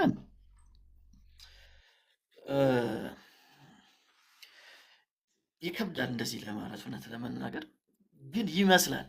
አሁን ላይ ተጨማሪ ነገር ያለ ይመስላል። መጽሐፍ ቅዱሳችንን ያው በብዛት የተጻፈው አሁን ላይ ስላለው ስለሆነ ማለት ነው አይደል? በብዛት የተጻፈው አሁን ላይ ስላለን ያኛው በቃ ምዕራፍ 1 እና ምዕራፍ 2 ላይ ነው የምናገኘው ሐሳቡን። ይሄ ግን ከውጥቀት በኋላ እንግዲህ ብዙ ነገሮችን በትምህርት መንገድ ስለመጣ ብዙ ነገሮች ያገኘን ይመስላል። ግን መርሳት የሌለብን ነገር ግን የበለጠ አድቫንቴጅ የነበረው ማን ነው? ከኔና ከአዳም። እኔ አሁን በወደቀ ዓለም ውስጥ ነው ያለሁት አይደል? አይምሮዬ ገና አልታደሰም፣ ገና እየታደሰ ነው የሚሄደው። አዳም እንደዚህ አይነት ነገር ውስጥ አልነበረም አይደል? ስለዚህ አዳም ከኔና ከአንተ በተሻለ መንገድ ያን ነገር ሪጀክት የማድረግ አቅሙ ነበረ ወይ? በደንብ ነበረው። ግን በፍቅር ውስጥ ደግሞ ያን ነገር እንግዲህ ሳያደርግ ሲቀር እናገኘዋለን ማለት ነው። እና ጸጋ የሚሰራው በፍቃድ ውስጥ መሆኑን ደግሞ መርሳት የለብንም።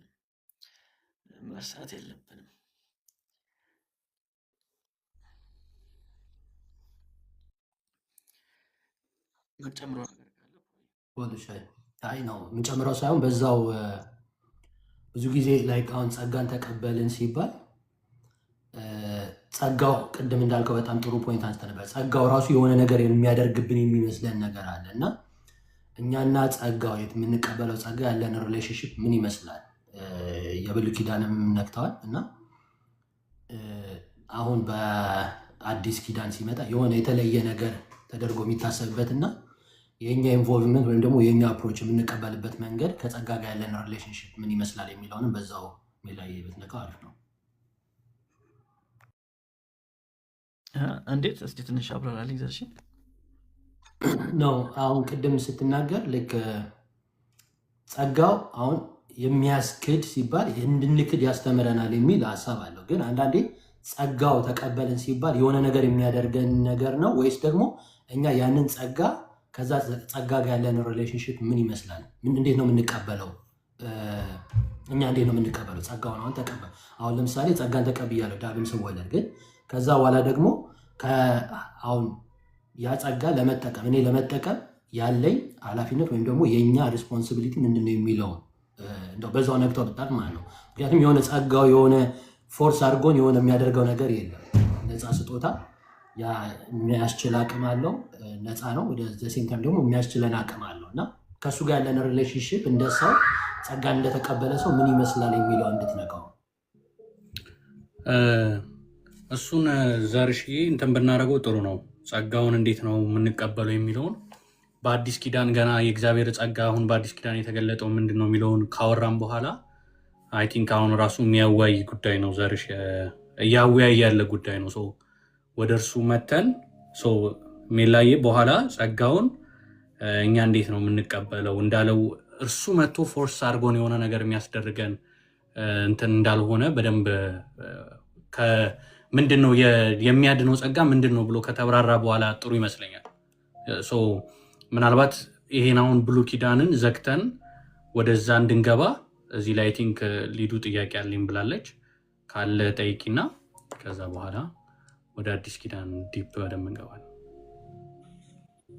እሺ እንጂ አሁን እንደዚህ ስትል ደግሞ ሜቢ ጥያቄ መቆየት ካለበት አላውቅም፣ ግን አሁን ሜላ መጨረሻ ላይ ነክቶታል። አንመርጥም ማለት አይደለም የሚል ነገር ሀሳብ አንስቷል እና እዛ ላይ ሚዩት አድርግ ፖል ያስተጋባል። እንደ ጥያቄም እንደሆነ ዲስክሌመርም ነገር ነው።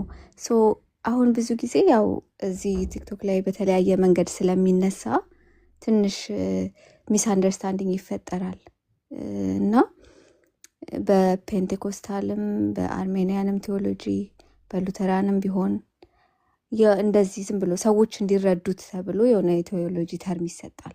ግን መጽሐፍ ቅዱሱ ላይ ገልጠን ስናነበው እነዚህ ጥቅሶች አሉ እዛ ላይ እና ምንድን ነው አሁን ቅድምም ታች ሲጠየቅ የነበረው ፕሬቨነንት ግሬስ የሚለው ነገር ምን መሰላችሁ? ይሄ ጸጋ መጥቶ ላይክ ሰምተነው ለዛ ለሰማነው ነገር ምላሽ እንሰጣለን። ግን የሰማነውን እንድናዳምጥ እንድንረዳ የሚያረገን ግሬስ ነው ይሄ። ገባችሁ? ላይክ ይሄ ሪጀነሬቲንግ አይደለም። አሁን ሜላ መምረጥ እንችላለን ሲል ትዝ ስላለኝ ነው። እና መምረጥ የምንችለው መጀመሪያ የሰማነውን ስናዳምጥ ነው። እና የኛ የፔንቴኮስታል ቴዎሎጂም ፕሬቨነንት ግሬስ አለ ብሎ ሲያስቀምጠው ማለት ገብቷቸዋል። ጴንጤም ወንጌላዊ አማኝ በአጠቃላይ በአንድነት የሚያምኑት ነገር ምንድን ነው? ይሄ ጸጋ ወደኛ ነው የመጣው ብለው ነው የሚያምኑት። እኛ ሄደን ፈልገ ነው በቃ ተጣጥረን ልብና አይናችንን ከፍተን ሰምተናም ሳይሆን የቃሉም ኃይል አለ አይደለ? የእግዚአብሔር ቃል የልባችንን አይን ያበራል እና እሱን ለማለት ፈልጌ ነው። ትንሽ ኮንፊውዥን ስላለ ማለት ነው። ይሄ ነፃ ፈቃድ አለን አይደለም? የእግዚአብሔርን ነገር እሺ እምቢ ለማለት ያንን ፈቃድ ሪስቶር ያደርጋል ነው። ያ ሪስቶር ሲያደርግ ግን በቃ ለዓለም ሁሉ ማለት ነው። እና ይሄ ራሱ የመጀመሪያው ጸጋው ነው፣ የእግዚአብሔር ቸርነት ነው። የሰውን ልብ ማብራት። አሁን ለምሳሌ ሰሞኑን በጣም ሲጠቀስ ስለነበረ ጳውሎስ የሚናገረውን ነገር እንድታዳምጥ ነው የሚለው። በአዲሱ መደበኛ ትርጉም እንዲያውም መረዳት ነው እንድትችል ነው የሚለው፣ ወይም በማዳመጥ እንድትሰማ ምናምን ይላል። ብቻ 2 ቃል ያስቀምጠዋል ጥሩ አድርጎ ማለት ነው። ያንን ጸጋ ነው እና ያ ራሱ የእግዚአብሔር ቸርነት ይመስለኛል። ያው ከዛ ቀጥሎ ደግሞ ሜላ በደንብ ያብራራልናል የክርስቶስን የማዳን ጸጋ ማለት ነው። አይ ዶንት ኖ እንደ ጥያቄም እንደ ሀሳብ የሚቀመጥልኝ። በጣም ጥሩ። አይ ቲንክ ሜላ ገና ሳትገባበት 1-2 እርምጃ እየታለፈ ጥያቄ እየተዘጋጀል ነው። ጌታ ይርዳ።